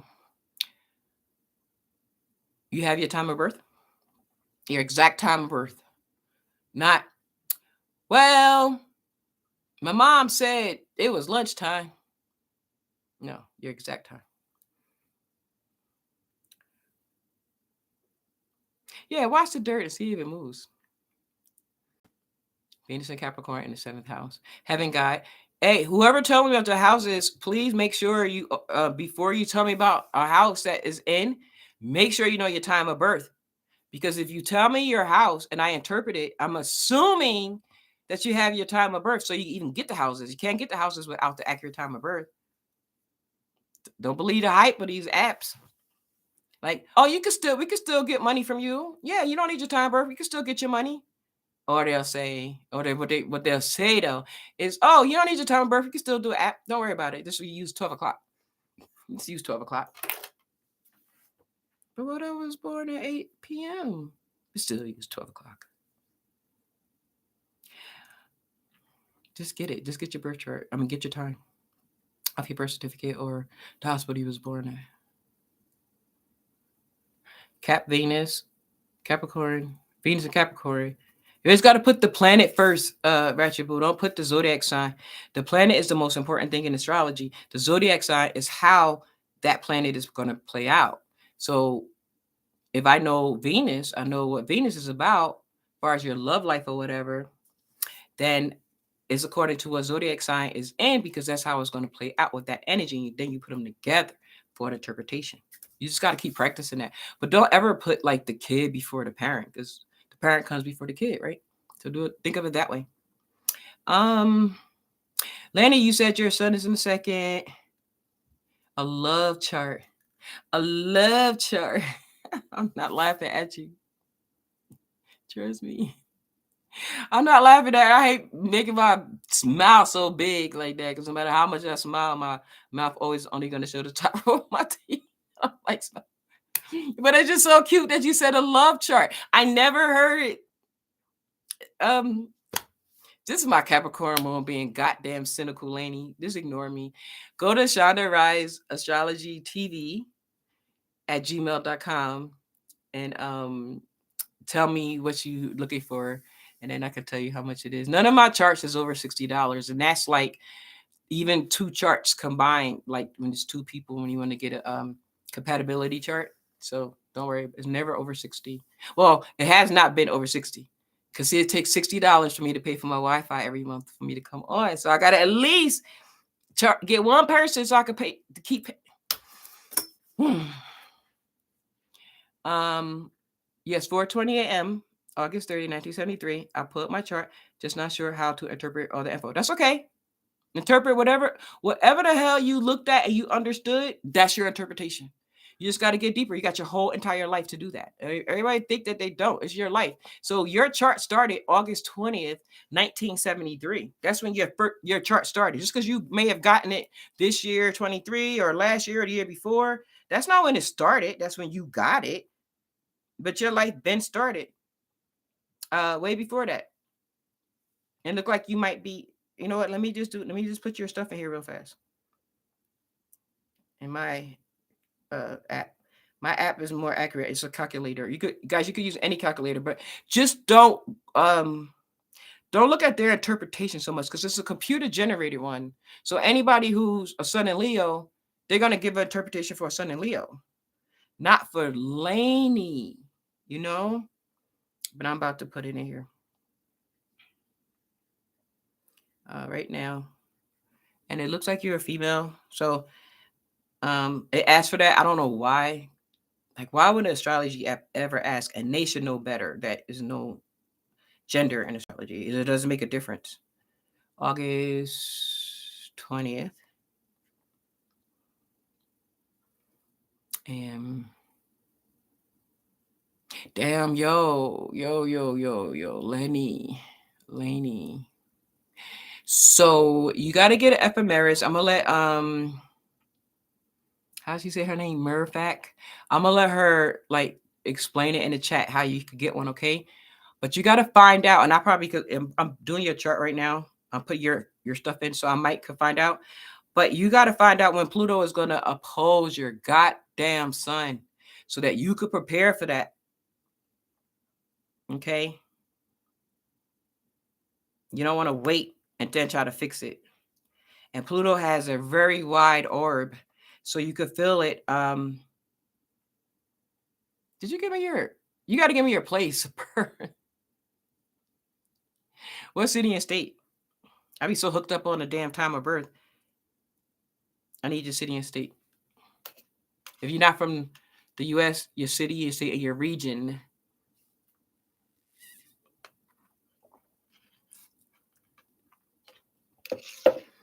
So for my old subscribers that have been here for a minute, I'm gonna do something like with hair and with my daughter's hair and natural hair and hairstyles as members. I don't know how I'm gonna advertise that, but the member part on my thing, that's why I never say about members, because I was gonna have that something different. It's gonna be about like hair and beauty and stuff like that. Anyway, yeah, Lainey, you gotta give me your thing. Well, Ratchet Boo, I'm glad you're learning about that you know a lot about the energies. But what I would need you to do though is make sure you know the aspects of each zodiac sign. So what happens when you got a moon in Cancer? Somebody have a moon in Cancer and I have a moon in Capricorn. What's gonna happen between us? So you gotta know, because that's the opposite.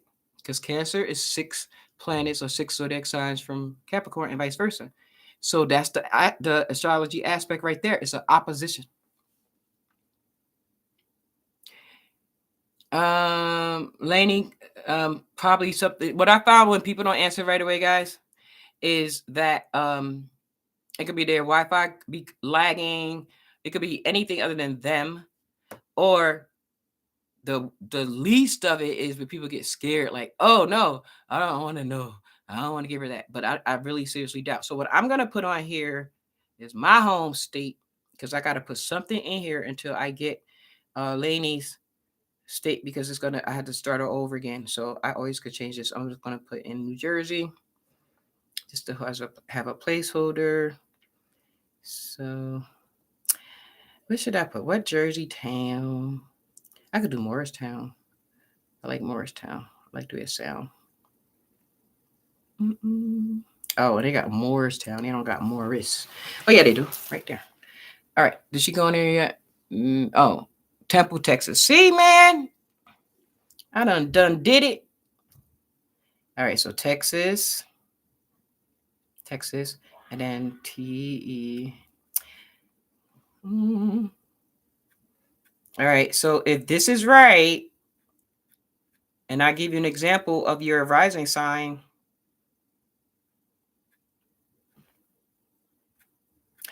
my other moderator, she probably knocked out right now. But what she used to do when I used to come on a lot, and she got to start doing, she used to timestamp certain topics, certain parts of the video, like that's topics. So it's like 2 hours so far. I know it was going to be long. That's why I didn't put a time on there. And she'll say what parts of the video we're talking about, so people could just jump right to it. Temple. Oh my god, I hate this. I just put that in there, and now it's not letting me. All right, damn it. Okay, if this is you, I could be able to ask question.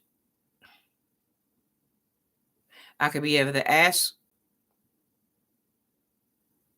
questions, and it'll be true. Okay, hold on. My phone is going crazy. I gotta get another phone. That's why I didn't want to do this. I'd rather pull a cards because my phone don't work right. Like the phone wasn't working right, so I had to buy another phone. But if something happened to that phone, so I had to go back to the old phone. So if it wasn't working right before, why I think it's gonna work right now? All right.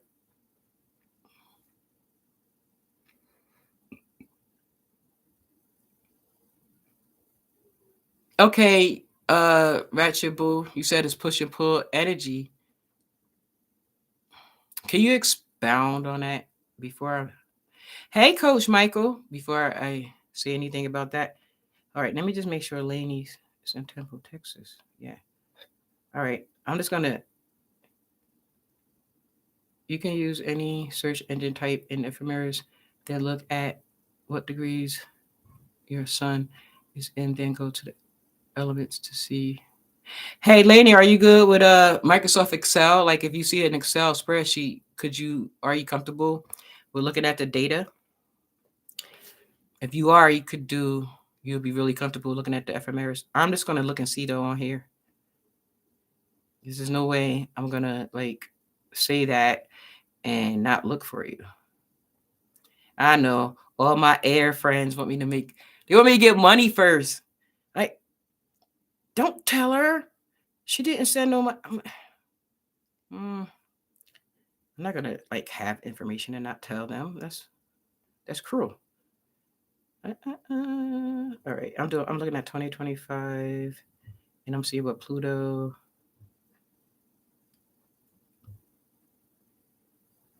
I'm just looking for Pluto. Oh, December. Pluto, and it's gonna square your sun. I'm just looking and seeing what month in 2025. I just started 2025. So, guys, whoever just sitting here watching, just know that I'm looking on a computerized ephemeris.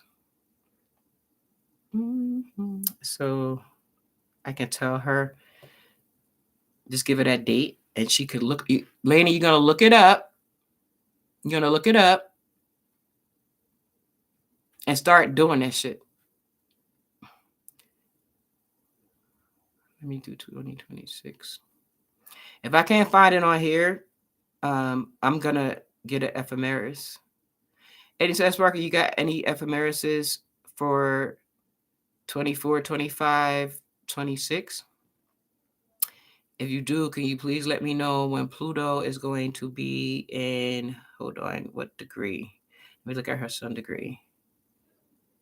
Can you tell me when Pluto is going to be in the... Oh, she a 27 degree. Leo. So that ain't gonna be for a while, girl. Still though, I don't care, Lainey. Then to me, if it's gonna be a long ass time, then you got a long ass time to fix it. So when it happens, you won't even feel it. Because it says it's Pluto opposing your sun. So Pluto wants you to change. Pluto is about power and control and have a one-track mind. They want everybody to think how they think. And if you don't, it's like you're going against it. But because astrology, well, I don't study bad astrology. I study very good positive astrology. And I look for the positive outcomes. What Pluto is trying to do is transform you in some way. Now, let me look and see what house you're in. The third house. Yeah. Well, right now, yeah, Pluto. Oh, you said your Pluto what? Scorpio. Wait, what did I say? I'm sorry. I'm doing too many things. Look, I want to say one thing and I'll keep doing this. Okay. So I need 87 Sparker to look on the ephemeris to see when Pluto, what year, and you gotta have to go probably look at 2030. What year is Pluto going to oppose the sun?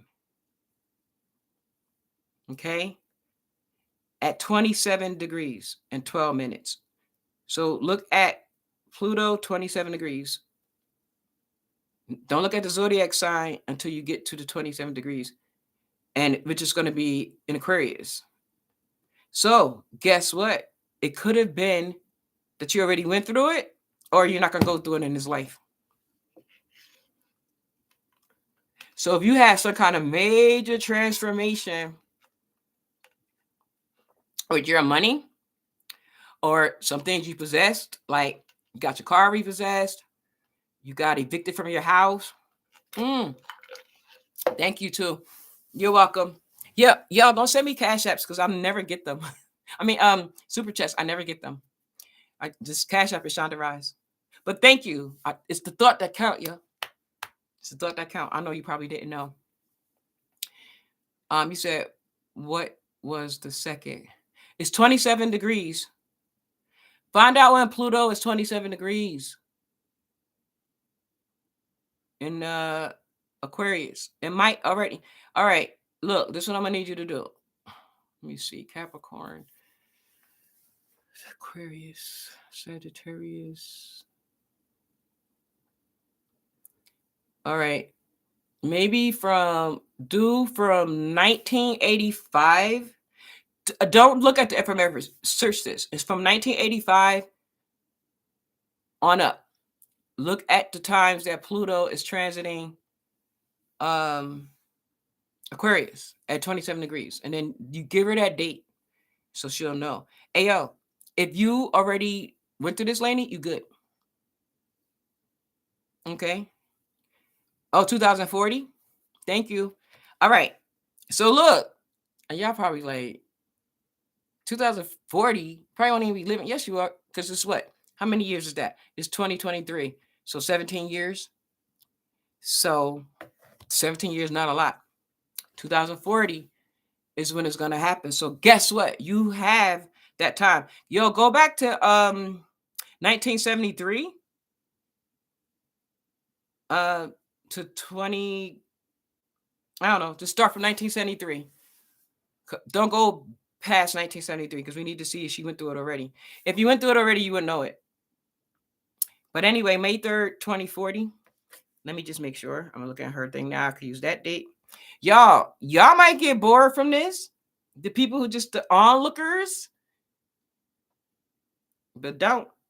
See, when I leave YouTube for good, and I'm gonna use all of this knowledge and this from the universe and give it to myself. No, I can't do that.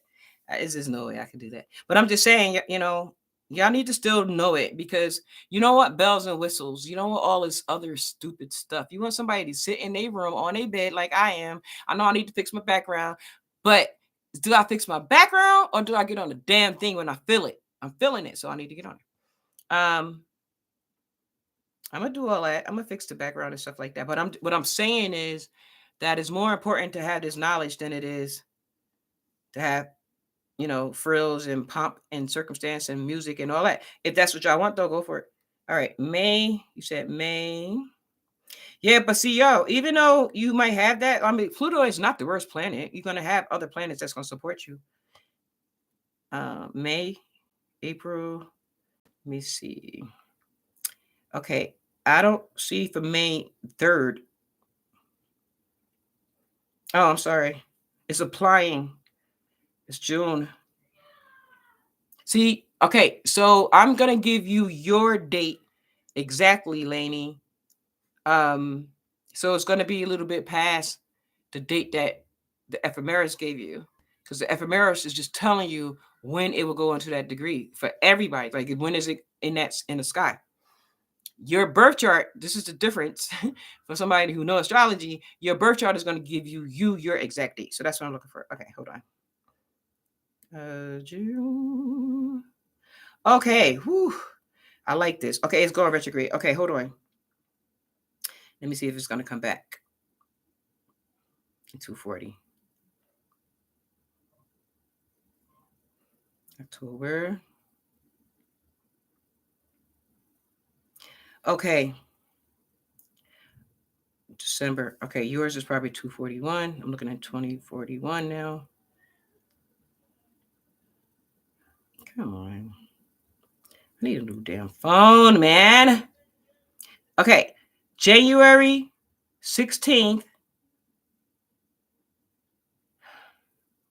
2042. January 18th, 2042.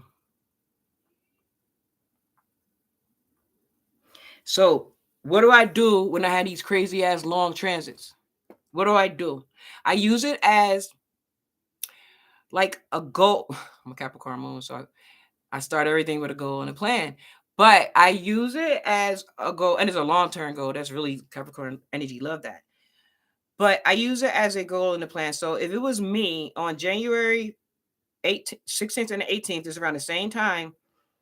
You got a Jupiter square your sun, and you have a Pluto oppose your sun. So that's definitely you, and it's these strong forces, right? So what I would do and what you should do, and here my Capricorn moon finger pointing at you, and I put that away. Don't tell nobody what they should do, but this is what I just think you should do. Is like you will feel it like in 2040, 41, but it's gonna hit 2042 in January 16th. So study what that means. Pluto opposes sun. Okay. Don't worry about the house so much. The house gonna come later because the house is just telling you what area that it's gonna focus on, but you're not gonna care about that more than you care about the energy is gonna give you. So just look at the Pluto. It's something that's Pluto is about power, control, something is transforming within you. So if it is something with money or one of your movable objects, Taurus, second house energy is about is things we value, but it's movable that we could take with us, like a car, house, because you can sell a house and get the money from the house and you can take it. So it's any kind of movable valuables. Okay, clothes, shoes, jewelry, anything that had value that you could move. Okay, that's second house. So how do you, I would ask, how do you feel about it now? How do you feel and value your money? How do you value yourself? Like, you know, and I would just read everything, any search engine, because we don't like calling search engines here, because then for one is it'll keep showing up in the advertisement on our phones and stuff. Like if we say certain things or type certain things from our phone, then we'll get all these ads from particular search engines, so we don't say it. But anyway, um Google, no, I just said it. Google, Bing. I'm just trying to help. That's why I said it, but I'm saying we don't really say it. Pluto opposed the sun. Everything you can read about it. And whatever you can start doing now to work on it, just start working on it now. Pluto gonna square my sun. So, you know, I just gotta look and see when. But I'm not gonna wait. My point is, don't wait until that time. Oh, I got time. It's 2020, 2042. I got time. No, Pluto is a strong ass planet. Don't play around with these outer planets. Uranus, Neptune, Pluto. Don't play around. Hey, music all day, all day, all day. Hold on, Lainey.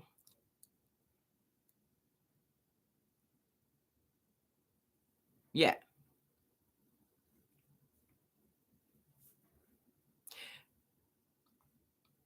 8 cent sparker, can you please look at from 1973 so I can know, um, so we can see if it already passed a one time? I don't think so, but I just want to see. So much. So Moon in Cancer is at home, of course, which means they will be nurturing and unconditional and emotional matters. Unconditional? They could be pissed. Emotions are emotions. Any emotion could be happy, mad, sad. So it's not unconditional emotions. Um, Whereas Moon and Cap will be more boundary defined and conditional and emotional matters. I think everybody's conditional emotional matters only because we can't control our emotions, no matter how much we can. We could control them to a point, but inside we can't make ourselves stop feeling the thing. That's what I mean. And we can't make ourselves feel the thing. You know how many people that's in relationships that I could have been in a relationship with that was a perfect guy for me, but because of this or that or other thing, I didn't do it. But inside they were perfect for me. So well, I just gotta get with the other people. Anyway, so getting back to Laney, write those dates down. I also want you to look at the Jupiter square your sun. Jupiter square your sun is not that bad, but then Jupiter is going to sextile your Venus, so that's a good thing. You getting support there, and I'm gonna say all this stuff, and you can look at the video again. And I'm saying it at 222 222. So you could just fast forward it to this video. Part of the video, Saturn going to square your Jupiter. Saturn and Jupiter always going to have a beef. Saturn is restrictions, and Jupiter's expansion. So it's like almost like an opposite. And if you look at the symbol for Saturn and you look at the symbol for Jupiter, it's like the opposite. They the same symbol. All right. Moon and Cap doesn't like being there because you right, Ratchet Boo. I can't stand it. I can't stand it, but I understand it. So I can't stand it, but I understand it. Um, because the first thing we should do in astrology is learn astrology so that we can understand ourselves better. That's the main thing we want to do. Moon and Cat might hold back the way they feel, which cause friction. No, we don't hold back. We feel it. We just don't express it. That's why her card said she got to express it. We feel it. We feel emotion. We love. We get our heart broken, but we just cool. We express it in a cool, calm, collected way. Don't mean that we don't feel it. Man, shit, everybody want to be a damn. I would teach people how to be a Capricorn if I could teach people how not to feel. Shoot. Yeah, Eddie Sparker be paid because she a Capricorn and I'm a Capricorn boo. So if we could teach people how not to feel, so we don't have no conditional emotion. No, emotion is emotion, sweetie, but it just don't feel comfortable there.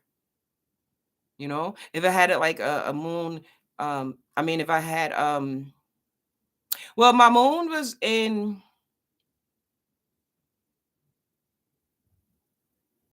no, my moon got to be in Capricorn. I'm sorry, yeah, that's who I am. Okay, not gonna be nobody else. All right, but yeah, I get what you're saying. Pluto was in Libra at 4 to 6 degrees. Why are you saying that? What year, dude? 1973. Pluto's in Libra. Yeah, because her Pluto is, hold on. If this only that time, and then the next time 87 is year 42, that just means that from 1973, yeah, but you should not do it. And from 1973 to 2042, she didn't ever feel it, but it was in that Libra back then. Hold on, I'm looking at her chart because I know her Pluto is in Libra. Now you say 4 to 6 degrees, but it's okay if her degrees are off because that's when it went. That's what it was back then. So she got her. Oh, this phone is just doing whatever it wants to do. Sorry, y'all. Pluto, and she got hers in like almost 3 degrees in Libra in the third house. She got her Pluto is 2 degrees and 54 minutes, so it's almost 3 degrees in her third house. Yo, so you have a tendency. So you understand exactly, Lainey, what I'm saying when I say that it's something that you have to is going to completely transform you and what you value and what you hold dear and your strong inner beliefs about yourself. You get that because you're not going to let anybody else have a bad view of themselves. But you got the Pluto and Libra in the community. So well, first we know that you can't drive messed up cars. It could be like a blizzard outside every fucking day in the winter, and she don't have a car because her car don't look right. But it's cold, it's freezing. She could be in the car instead of waiting out there for the bus or the train. But no, she not gonna drive a car that don't look good on her. It's no way. Not in the community, not in the daytime. Girl, you better drive that car. Stop it. But you're willing to transform that, so that's a good thing. You're willing to work with it. So you could do hard things. So you could walk. You may not like it, but you could walk. You could take a bus. You don't want to. You want to drive like a damn Rolls Royce. Yo, let it go. Let it go. You'll get it. You probably get it in 2042. So start saving your money for a Rolls Royce. I think the Rolls isn't the Rolls Voice Rolls. Isn't that like the most expensive American made car? I don't know. I'm not into that kind of stuff. All right, and I was gonna get your South Node. Yeah, North Node. Mm. What houses are they in?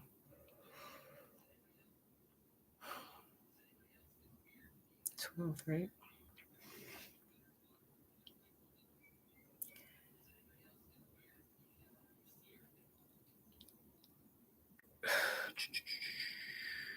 Many thoughts about your family, um, lineage, and your past. You like talking about it. You like talking to people about it. You need to be like that dude, that black dude that be helping people find their roots on the PBS station. He a black guy, older. He wear glasses, and he be finding a lineage for the people who like the entertain celebrities. You should do that. You'll love that. You know the show I'm talking about too. I know you do.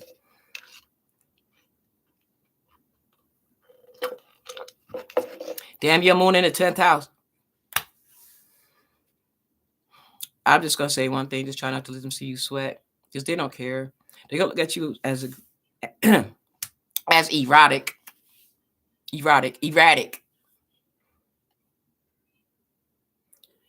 You think what's British? Oh, the Rolls Royce. Hey, Shailene.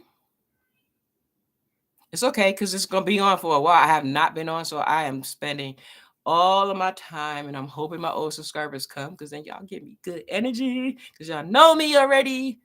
So yeah. But I like the new people come too. Don't get it twisted. Erotic, erotic, right? Your Aries ass. Yeah, erratic. They're gonna look at you. They're not gonna understand. I can understand all of you guys because I understand the energy. That's the only reason why. And then because of my psychology background, I could put that with it and give you good advice. That's why wrote my cards the way I did.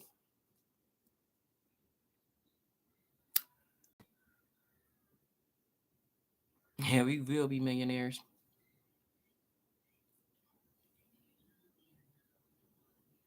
You have Uranus, Saturn, and Neptune in Capricorn in third house. So what the hell did you do in 2020, Ratchet Boo? Oh my cheeses. You gotta tell us one experience that you was out there on those streets marching. What did they call those marches? I forgot what they called those marches. It was for the COVID though. No, it was for Black. It was Floyd. Floyd happened before COVID, like far as the big story. What would you do? What did you do? You did something. You got to tell us. I know it's juicy. Can't lie, because I know you got a stellium in your third. There's no way that you could sit down and I did shit on when the George Floyd and COVID.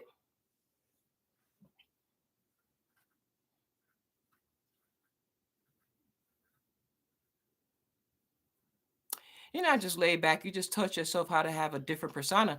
And Veronique, maybe you use your rising sign as your persona, and you say, "F it, I'm gonna let people think that's what it is." Your dad, you and your dad had a either you and your dad had a really close relationship, or your mom was really a stern authoritarian in your life.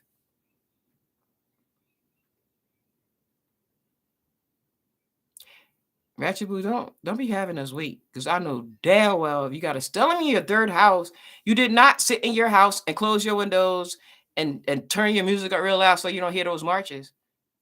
You was being a thought. You was being a thought on Tinder. Inside, no, not during 2020, not during the lockdown, before the lockdown. I said between George Floyd, and when they locked everybody out and closed all the businesses, when they was marching, what were you doing regarding the community and the marches? That's TMI. The other stuff, no, it's not. It's not for me. I'm a Scorpio. I love stuff like that too. But no, we're not talking about that. Yeah, it's very close with my dad. True.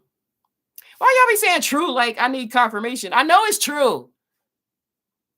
The hell? I wouldn't be on this thing if I. It's like right. Am I right? Is that true? Like what the fuck would I be on? No, I'm teasing Veronique. I'm really teasing my old people. I miss them, and they miss me, and I gotta get them the real Shonda. Um, I did a few protests in my area. No, if you didn't do protest, that's what it's called. I said, what are the marches called? Protest, yeah. Yo, it affected you, Ratchet Bull. Like, was you kind of these people that lay on the ground and like let them put the handcuffs on you and you wouldn't move? Or you wanted to do it?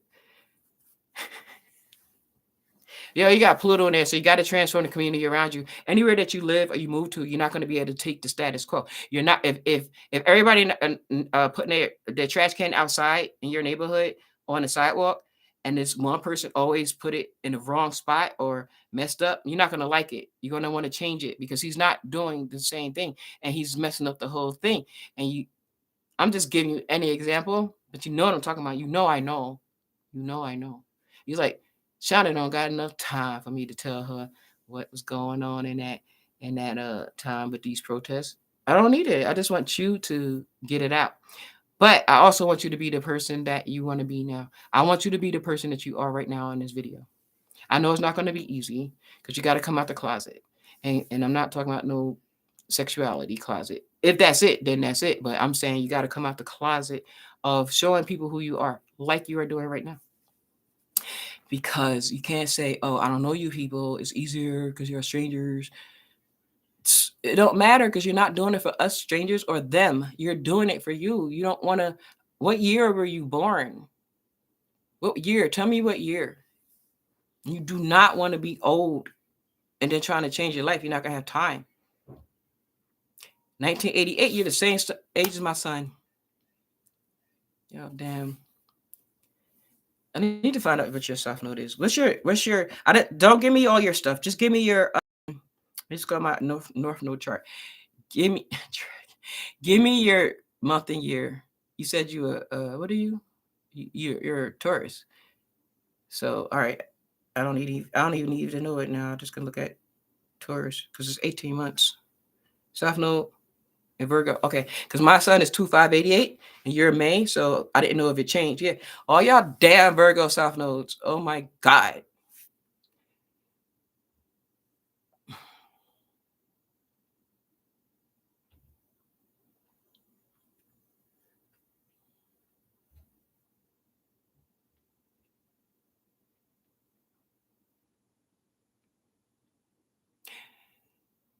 I don't know why you acting like that. Pisces North Node gang, you said. Like, when the fuck would you ever know anything about that gang? When would you ever know the bylaws of the gang? Where they meet, what they eat? Because you never ever will go there. So how could you even claim that to be your gang? And you got to divvy out the work. Just, oh my gosh, you got to divvy out the work. You cannot ask somebody to help you finally, and then you micromanage them on a neck. Talking about George Floyd, you know. I'm talking about all I'm talking about these individual people, guys, but I'm also talking about anybody who share this. Those 88 borns, Virgo, South Nodes. Not gonna believe me.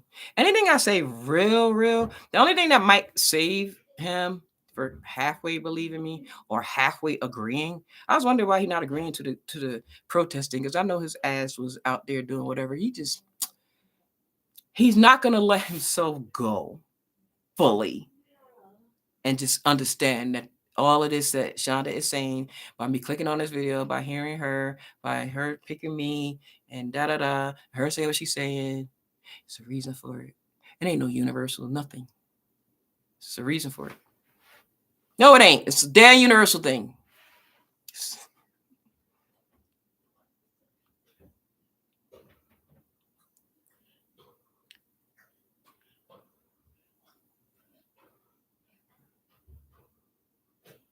You see how full of shit he is? He actually just said, I'm trying to live like a Pisces, surrender to the universe. Did he really not think that I see so through that it's not even a glass? It's like so surreal that I could actually touch him from the screen. That's how easy I could see through that. Yo, seriously, it's not no my word is law. It's astrology. Study it. You'll see it. You're a damn Virgo soft note. You're not going to want to do it because you got to have all of these facts first for one thing. You got to have like 20 or 30 or more facts for one thing. But I'm the Pisces North Node is a lot of things. So you're gonna be like old and gray with a long ass beard that you're gonna be tripping over until you believe like half of the stuff that you need to do in this life. But you did pick it. You picked to be a Pisces, North Node. So all I want you to do is try. Can you please just try? Can you please just try? I know Dolo is. All of y'all. Can you please just try? Can you try to trust in something higher than yourself? Higher than something that you could touch, feel, and taste that's tangible of your five senses? Can you just try? Like, pick a thing and try it.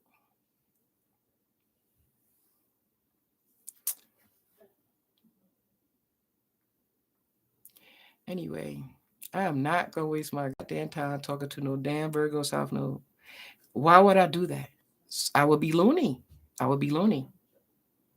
Because even right now, when he's trying to act like he's real, He's still trying to figure out, is what I'm saying, valid enough for him to even listen to go with the Pisces thing. I'm not dumb. I know energy. So anyway, Lainey, are you still here? I'm not messing with Ratchet Boo. I'm not. I ain't messing with Ratchet Boo until he tell me what he was doing during the protest. Like what he was doing for real, like what he felt. So, and if he ain't gonna do that, then the hell. All right, let me get you're just a Cancer South Node. So, Lainey, or whoever's the Cancer South Node, what I was going to say is that people could take advantage of you. Damn, and you said you're a Venus. Your Venus is in Libra. Damn. People could take advantage of you, and people could think you being soft. I know you're not. You're Leo.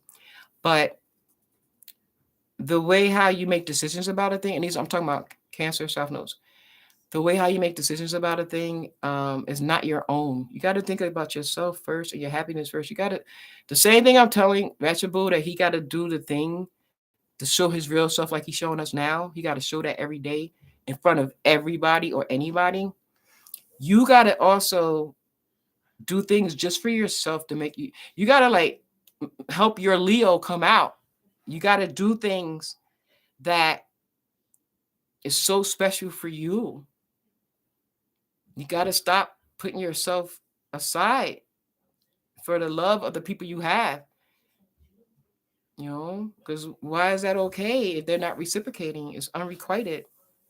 So I'd rather talk to you in person, like, in person meaning like just one-on-one on a Zoom or something, so that I can really get more into it. But yeah, you can at least start doing that. Like, you really got to start thinking about yourself and start thinking about things that are practical. Like when you're about to make a decision based on an emotion or a feeling, I want you to immediately think of something practical. To say, think of the most practical person that you know, and like non-emotional practical person that you know, and see how they would do the same thing, or even call him. You probably don't want to call him.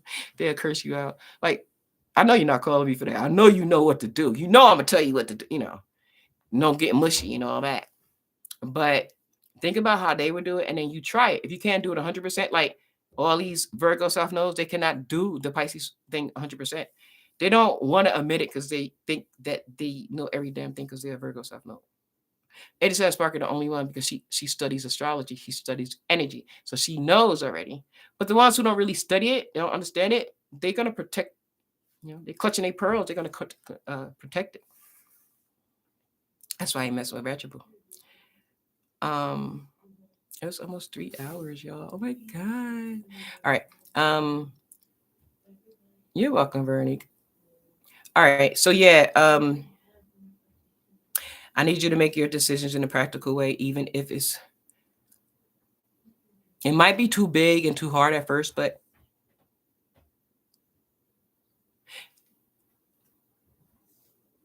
I'm trying to sit up here and figure out what the hell would be bad about that.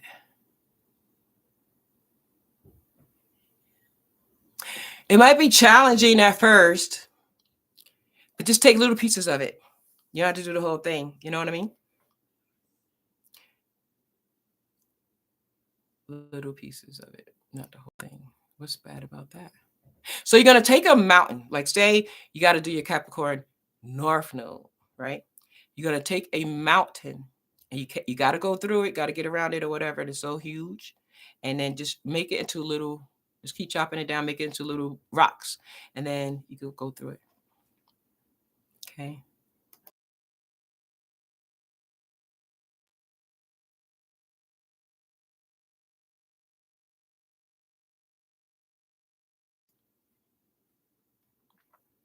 Can y'all hear me? Good advice. Thank you. See, I'm going to just tell you that Lainey Hill, when she said, good advice, thank you, that was in your Capricorn North Node. That was. So you got to do more of that. Because I know that's you full of it. You say, no, I'm not full of it. I'm thanking you for something. No, I know you are. I know you are. But that comment is pure Capricorn North Node. Do more of that, though.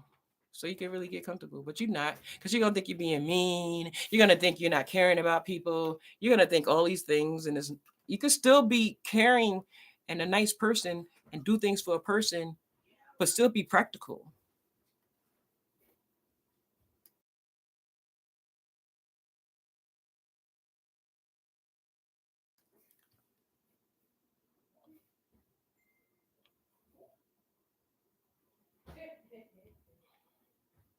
Need some water.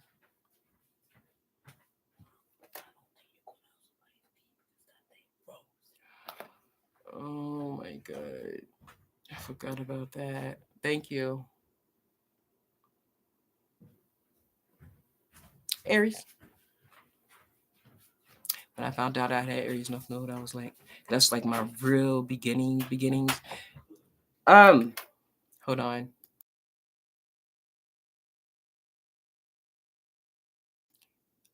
When I first started really studying like real astrology and not just no horoscopes and zodiac signs, like when I really studied and I found out I was an Aries North Node, I was like, this lion sack of, I'm never gonna study anything about astrology. How dare you call me, say my life path, my soul's purpose. Aries. What? Then, of course, I learned what it meant. It was okay. But yeah, that's what it is.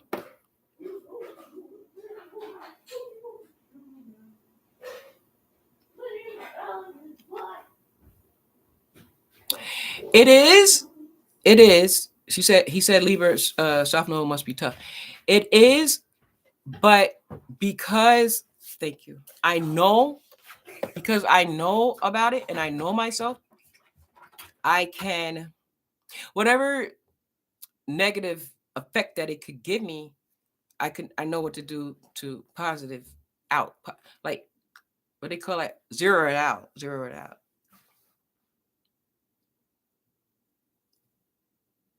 Let me try to put no look at this Virgo damn South Node talking about some Libra South Node. I know that gotta be tough. Like, don't be trying to change no tables around on me. Let me tell you something, Ratchet Boo. First of all, you're a Taurus, right? I'm glad you did. Anything that's thank you, 87. Anything that is that's talking about on my channel, I already did it, overcame it. Taurus. Okay. Yeah, you say you're the 22-degree critical degree of the fixed signs. I have not seen that play out. I mean, if you see it play out and if it works for you, then go for it. But I only go by the 29th degree because it's an ending. I guess I'm into endings because I'm a Capricorn moon with the Saturn, But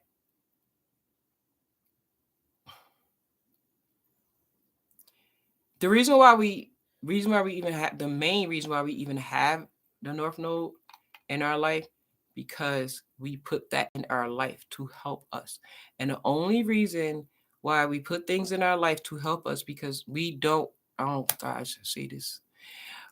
We don't want to remain here in our flesh. We want our souls to ascend. Like we want our souls to ascend high up, right? So every life that we live in our flesh, we want to make it better. So there's a lot of things that we do to make it better. But one of the things we put that energy, we say, you know what? I need to have more of the Pisces in me because I know I'm gonna work every day. I'm gonna make sure my job is right. I'm gonna stay there. I'm gonna work overtime. I'm not gonna let nobody help me because they're not gonna do it the way I do it. But yeah, that's not working for you in this life. So when you get your performance plan and they say you got to share the work with others, Ratchet Boo and all 87 Sparker and my son and Laney, all of y'all Virgo South Nodes and Dolo and what you got to share with others, share the work, not your toys. Don't share the work, but they're not gonna do it right. Okay, it's so okay because everybody got a day one, right? But this day 100 is day 1000. So okay, but you do your job. We will recognize you for what you're doing, and we understand that it's not your typical work because you have others you delegate it, and then you're gonna go crazy out of your mind because you told them the page number, every page number on the lower right hand corner, but they did it in the center. So every page number, they got every page number right, but they formatted in the wrong area. So that messed up the whole thing. You messed up my whole concept. So first thing you want to do is let it go and say, you know what? It's okay that is not at the lower right hand. I'm going to trust the universe that by it being in the middle of the bottom page and the footer, that it's still gonna, the document is still gonna work because everything is right. Is on time. Is neat. Is 1 inch around everything, leaving a white space. Is you made a certified mail. You emailed it. You scanned it to a PDF. You did all of that. The only thing is that and it's not OCD. It's the OCD in your brain of, if you want to do, if in order, like you guys coined the phrase, if you want something to be done right, you got to do it yourself. But then y'all made it worse. If you want something to be done perfectly right, then do it yourself. Mm-hmm. She said we could overcome it. Of course. The number one way how you guys can know you can overcome anything is by thinking of your past victories. What have you overcome in your life before? And you didn't use astrology, or you know what I mean? So you have overcome things. Maybe not the Virgo South knows they have not yet overcome that they had to. It was forced to delegate their work and give it to somebody who messed it up. They ain't get over that yet, but I'm just saying, you ain't had no victory in that. But you have had victory in your life, and think about that. And then, you know, look, where's your Capricorn? Look in your house for your Capricorn. I'm gonna look in since I got her chart up here. I'm gonna look at Laney's. Look at where is your Capricorn. You got to use your other planets to help you with it. Like use other parts of yourself. Y'all know doggone well I'll be on no damn YouTube for no 3 hours straight. Like that was back in like 2018 when I first got on here.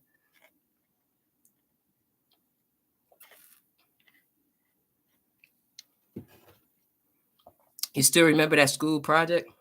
That's a damn shame. Let it go, Capricorn. That's why you and Ratchet Boo getting along, because y'all both Trines. Y'all both, he a Taurus and you a Capricorn. And it's automatic. Y'all automatically get each other. but and then you got an Earth South Node. That's even worse. Let me see with his Capricorn. Oh no, her Capricorn. Her Lilith. Your Lilith is a Capricorn. Laney. That is why the way I'm talking, you could take it. So that makes me feel so much better. I don't feel like I'm being like how Ratchet was saying that Aquariuses are cold and distant and detached and cynical. You're not looking at it like that. You understand my energy. Thank you.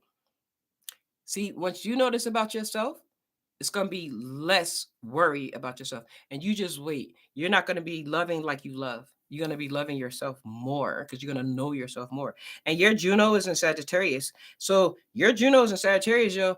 You have to, you need freedom. How are you going to do this? Oh, wow. Okay, what's in your 11th house? I'm trying to figure out what you could do. Okay, Pisces. Also, I have my Neptune is in the 11th house. So we also, wait, no, my bad. You got Taurus in your 11th house. Okay. Well, if you got Taurus in your 11th house, you got to help. You got to participate in some kind of groups and help beautify people, or get them some damn workshops on, how to make money, how to start their business. Like maybe go to a shelter of like even men or women, but probably women first because it's Taurus and it's Venus and it's beauty. Like talk to them and do workshops, do a presentation, do a 1-page proposal because people don't want to read that long, to the shelter director and say you start off by saying I want to give back to the community, and then list what you could do, and then you just go there once a week, Lainey. You'll be doing good there because you'll be around your people, like minded. Like you're around it now, but you really do that kind of stuff. Find out. And you don't want to work with other people. Not that you can't work with other people because you're not good with people, but it's about ownership. My own Taurus is self.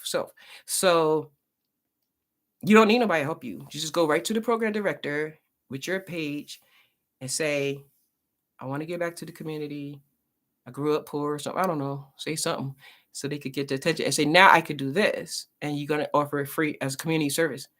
And then you're gonna go on there and talk about how they can get an ATM card, how they can get a checking account, and how they can turn certain things. You could teach them how to budget when they get their own place. You could teach them how to dress properly for an interview and put the makeup on. And if it's dudes, you could teach them how or where they could get discounted beard grooming or edge ups and stuff like that. Like you should do that on your free time because and then I'm gonna go you after this. Even though she's giving me the less energy, but I think it's something with her phone. I really don't think it's her. Hold on. I gotta go back to her chart. I clicked one and it went somewhere else. That is not supposed to go. I'm just gonna look at your 10th house. Your 10th house is what you got in there, you got your moon. Same thing like Veronique. You got your moon in the 10th. So unfortunately, you and Veronique, when y'all got your moon in the 10th house, yeah, like your mom was very your mom was either very authoritative, so she kind of took the place of the dad, or you was really close, emotionally close to your dad. You got an emotional connection with your dad, or it's the mom. Hold on. I gotta wait, it's frozen. So your moon is in the 10th in Taurus. Oh yeah, girl. If you could do that kind of work, you need to do some kind of work with beautifying people. Even if you work in a what they call a morgue. I'm just saying you could do that. Damn. That'll help you with your Pisces stuff. North Node. Okay, I don't know why every time I touch something, so Mars and Taurus. So you got your moon and you got Mars. So you were very driven. So nobody not gonna be able to tell you nothing. But they might say that you're being passive aggressive though. But don't believe that. Just know that you got your moon and Mars and Taurus there. That's why it seems like it's passive aggressive. Your Chiron is in Aries, so is mine. No, my bad. Pisces and Aries. That's your 10th house. Read about Chiron and Pisces because that's gonna help you with your Chiron and Aries because it's retrograde. So the other thing I told you to read about this one too. And I just want to look and see. You could work with older men, older women, or elderly. You could work with younger men, not like Mercury young, but like your age and before they 45 or something like that. Because you understand their plight. Like, so you got to work with a group of people who need something for themselves. Like, if they were incarcerated, they need understanding. Something that you as a staff not gonna judge them, you're gonna feel for them. But watch out for your damn Cancer. Hold on.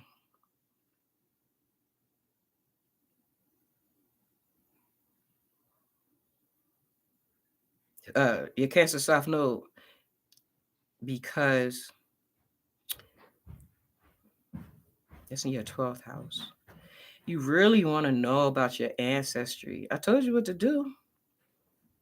But what is that going to do? Because that's in your house you got to leave behind. You got to focus on your day-to-day stuff. Okay, I'm gonna have to stop anyway because my phone keep freezing. I'm just gonna go ahead and get me another a renewed. They don't call it refurbished. They call it renewed phone because this is crazy. Now and then I'm gonna come on YouTube more. I'm gonna need these to check the planets and check the current shit.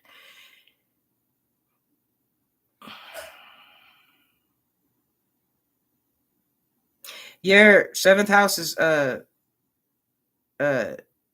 Capricorn, Jupiter and Capricorn. So I know you definitely get me. And you'll get 80 cent sparker. So come on. When me and 80 cent sparker is on. Okay, so I know I'm saying 80 cent sparker. But I'm looking at, you can look at A 87.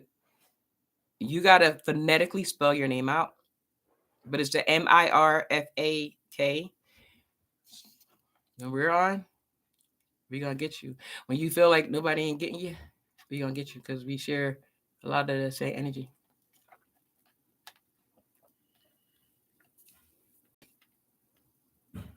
Oh, thank you, Vegetable.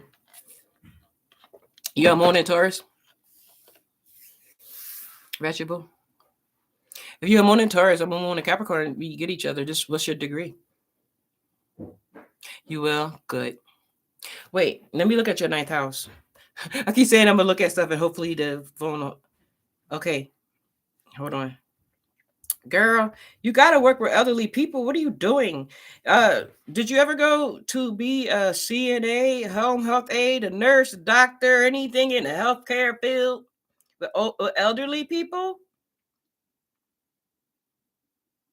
You need to take some classes or get a license in that. Because your ninth house is in Pisces. Your ninth house cusp is 11 degrees in Pisces. You don't have a planet there, but you have you gotta go to school. Or the only reason why I say people go to school and get licenses and stuff, because if you're a really strong individual and if you study in astrology, you are, and the more you study astrology, you're gonna know yourself more, so you're gonna really show yourself more. But get the piece of paper because you're a strong personality, and people are gonna hate on you and they're gonna try to shut you down. So get the piece of paper just in case they say, "Well, you don't even have your," and he's like, "Oh yes, I do have it." Um. Okay. The living cat might take advantage of people for their own gain, depend on. Hey, what do you mean? Explain that, Ratchet Boo. Um, did did she do it? Did HSS Parker write her name out phonetically so I can say it right? Because they're not gonna know who 87 Sparker is, darling. Um,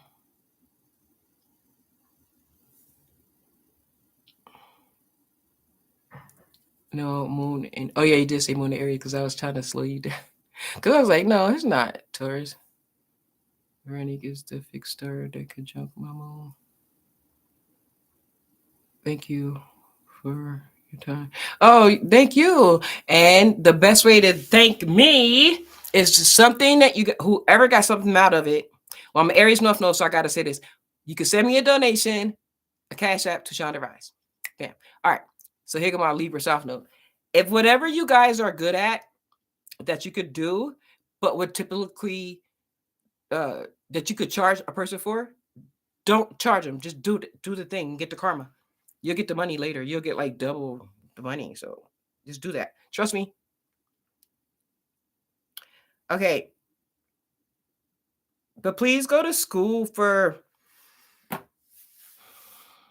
something in the healthcare field with elderly people or where older people are, if you can help them learn something so they could better themselves.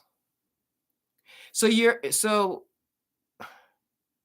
South Node will lead you to do it, but your Capricorn North Node, if you really get into that, it'll help bring it down, like put more dirt in the water and make like a nice putty mud. Um, it just make you more grounded, is what I'm saying. But you need to do that. And if anything, spiritual or religious.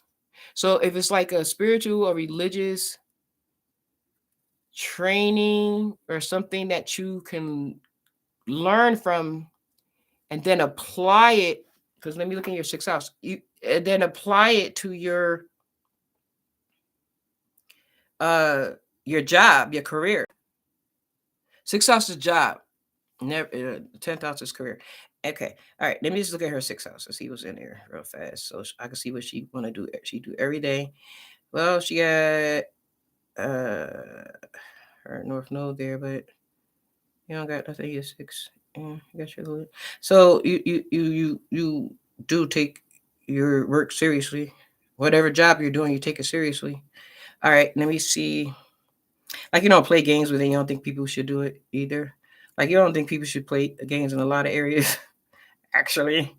All right, hold on. I can't see. I'm trying to look for something else, and then I'm gonna go. But thank y'all so much for coming on here with me tonight. I can't promise you that I will come on during the day. I can't promise you that the other people gonna leave, gonna stay. I'm very conversational. I'm a natural public speaker, so I'm gonna talk, and I always have something to say. Okay, so you are, yeah, yo, okay. Um, Hopefully you can work from home, Lainey. Or it's not that you got to work by yourself if you are in a building, but you got to have freedom, like arm space. I was like, I'm sorry. It's like, I don't have any hair. It was a shadow. I'm like, where I can't hear from. But you got to have arm space. I know I'm silly. I'm a damn Sagittarius rising. You got to have arm space and you got to have leg space. So if you can get a job working remotely or going to traveling to different places at certain distances, that'd be good for you too. You could do that every day. You wouldn't mind traveling. Or if you got to make a lot of long distance calls. My Cash App, what? It's just Shonda Rice. Oh, she left. See, and I never had my moderators do anything because I'm so telling y'all. I know I need to do more, get on the algorithm and stuff. But didn't I just type this? I'm typing it in the chat. Anybody ever want to send me a donation? That is my Aries North Node.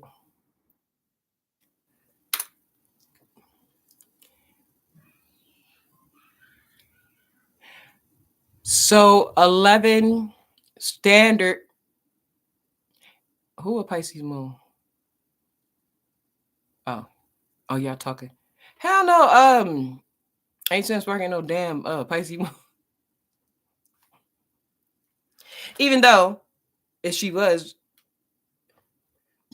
that'll help her out a little bit better, understanding her parents' energy, because then her son was sextile her moon. But she her son is quincunx her moon. So there's a lot of adjustments. So how she feels and how she thinks she gotta make adjustments with both of those before she do a action. But once she do it, she's a beast. But until she do it, it's like really hard and difficult. But that's the same exact way her parents' relationship was. I gotta go though, so don't be into 4 hours.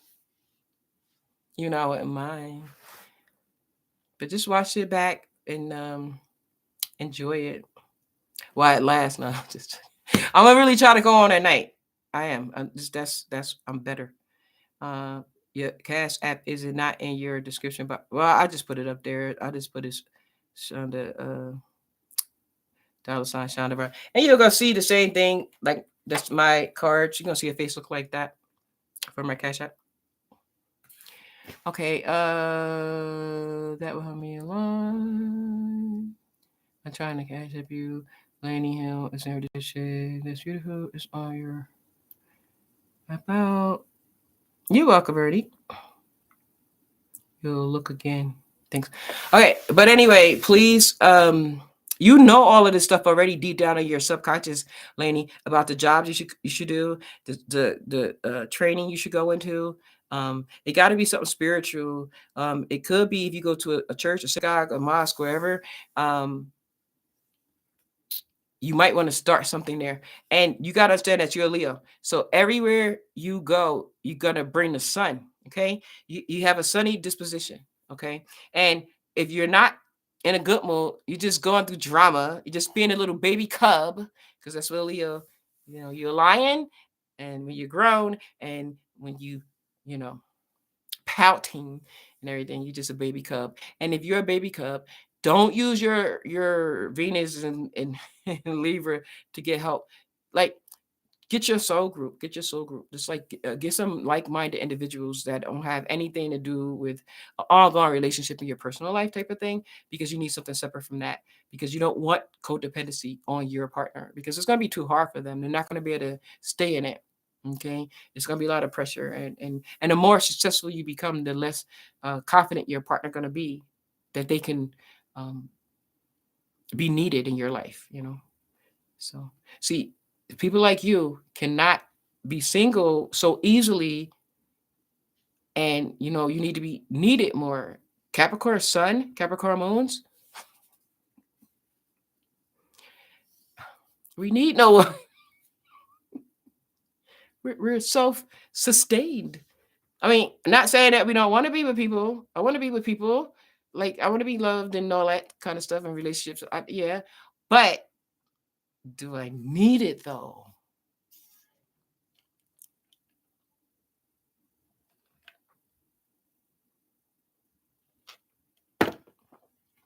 But if you're a Capricorn with a Virgo South Node, you need it. You need to be universal. Like Vegetable said he's going to be. Everybody have a good night. Thank you for coming on my video. I oh, you found it, good. I will be back. Buy music all day. Look at music all day. Sneaky ass Scorpio. Not saying nothing, just falling back. I know y'all secret watchers, swatchers. Bye, hubby.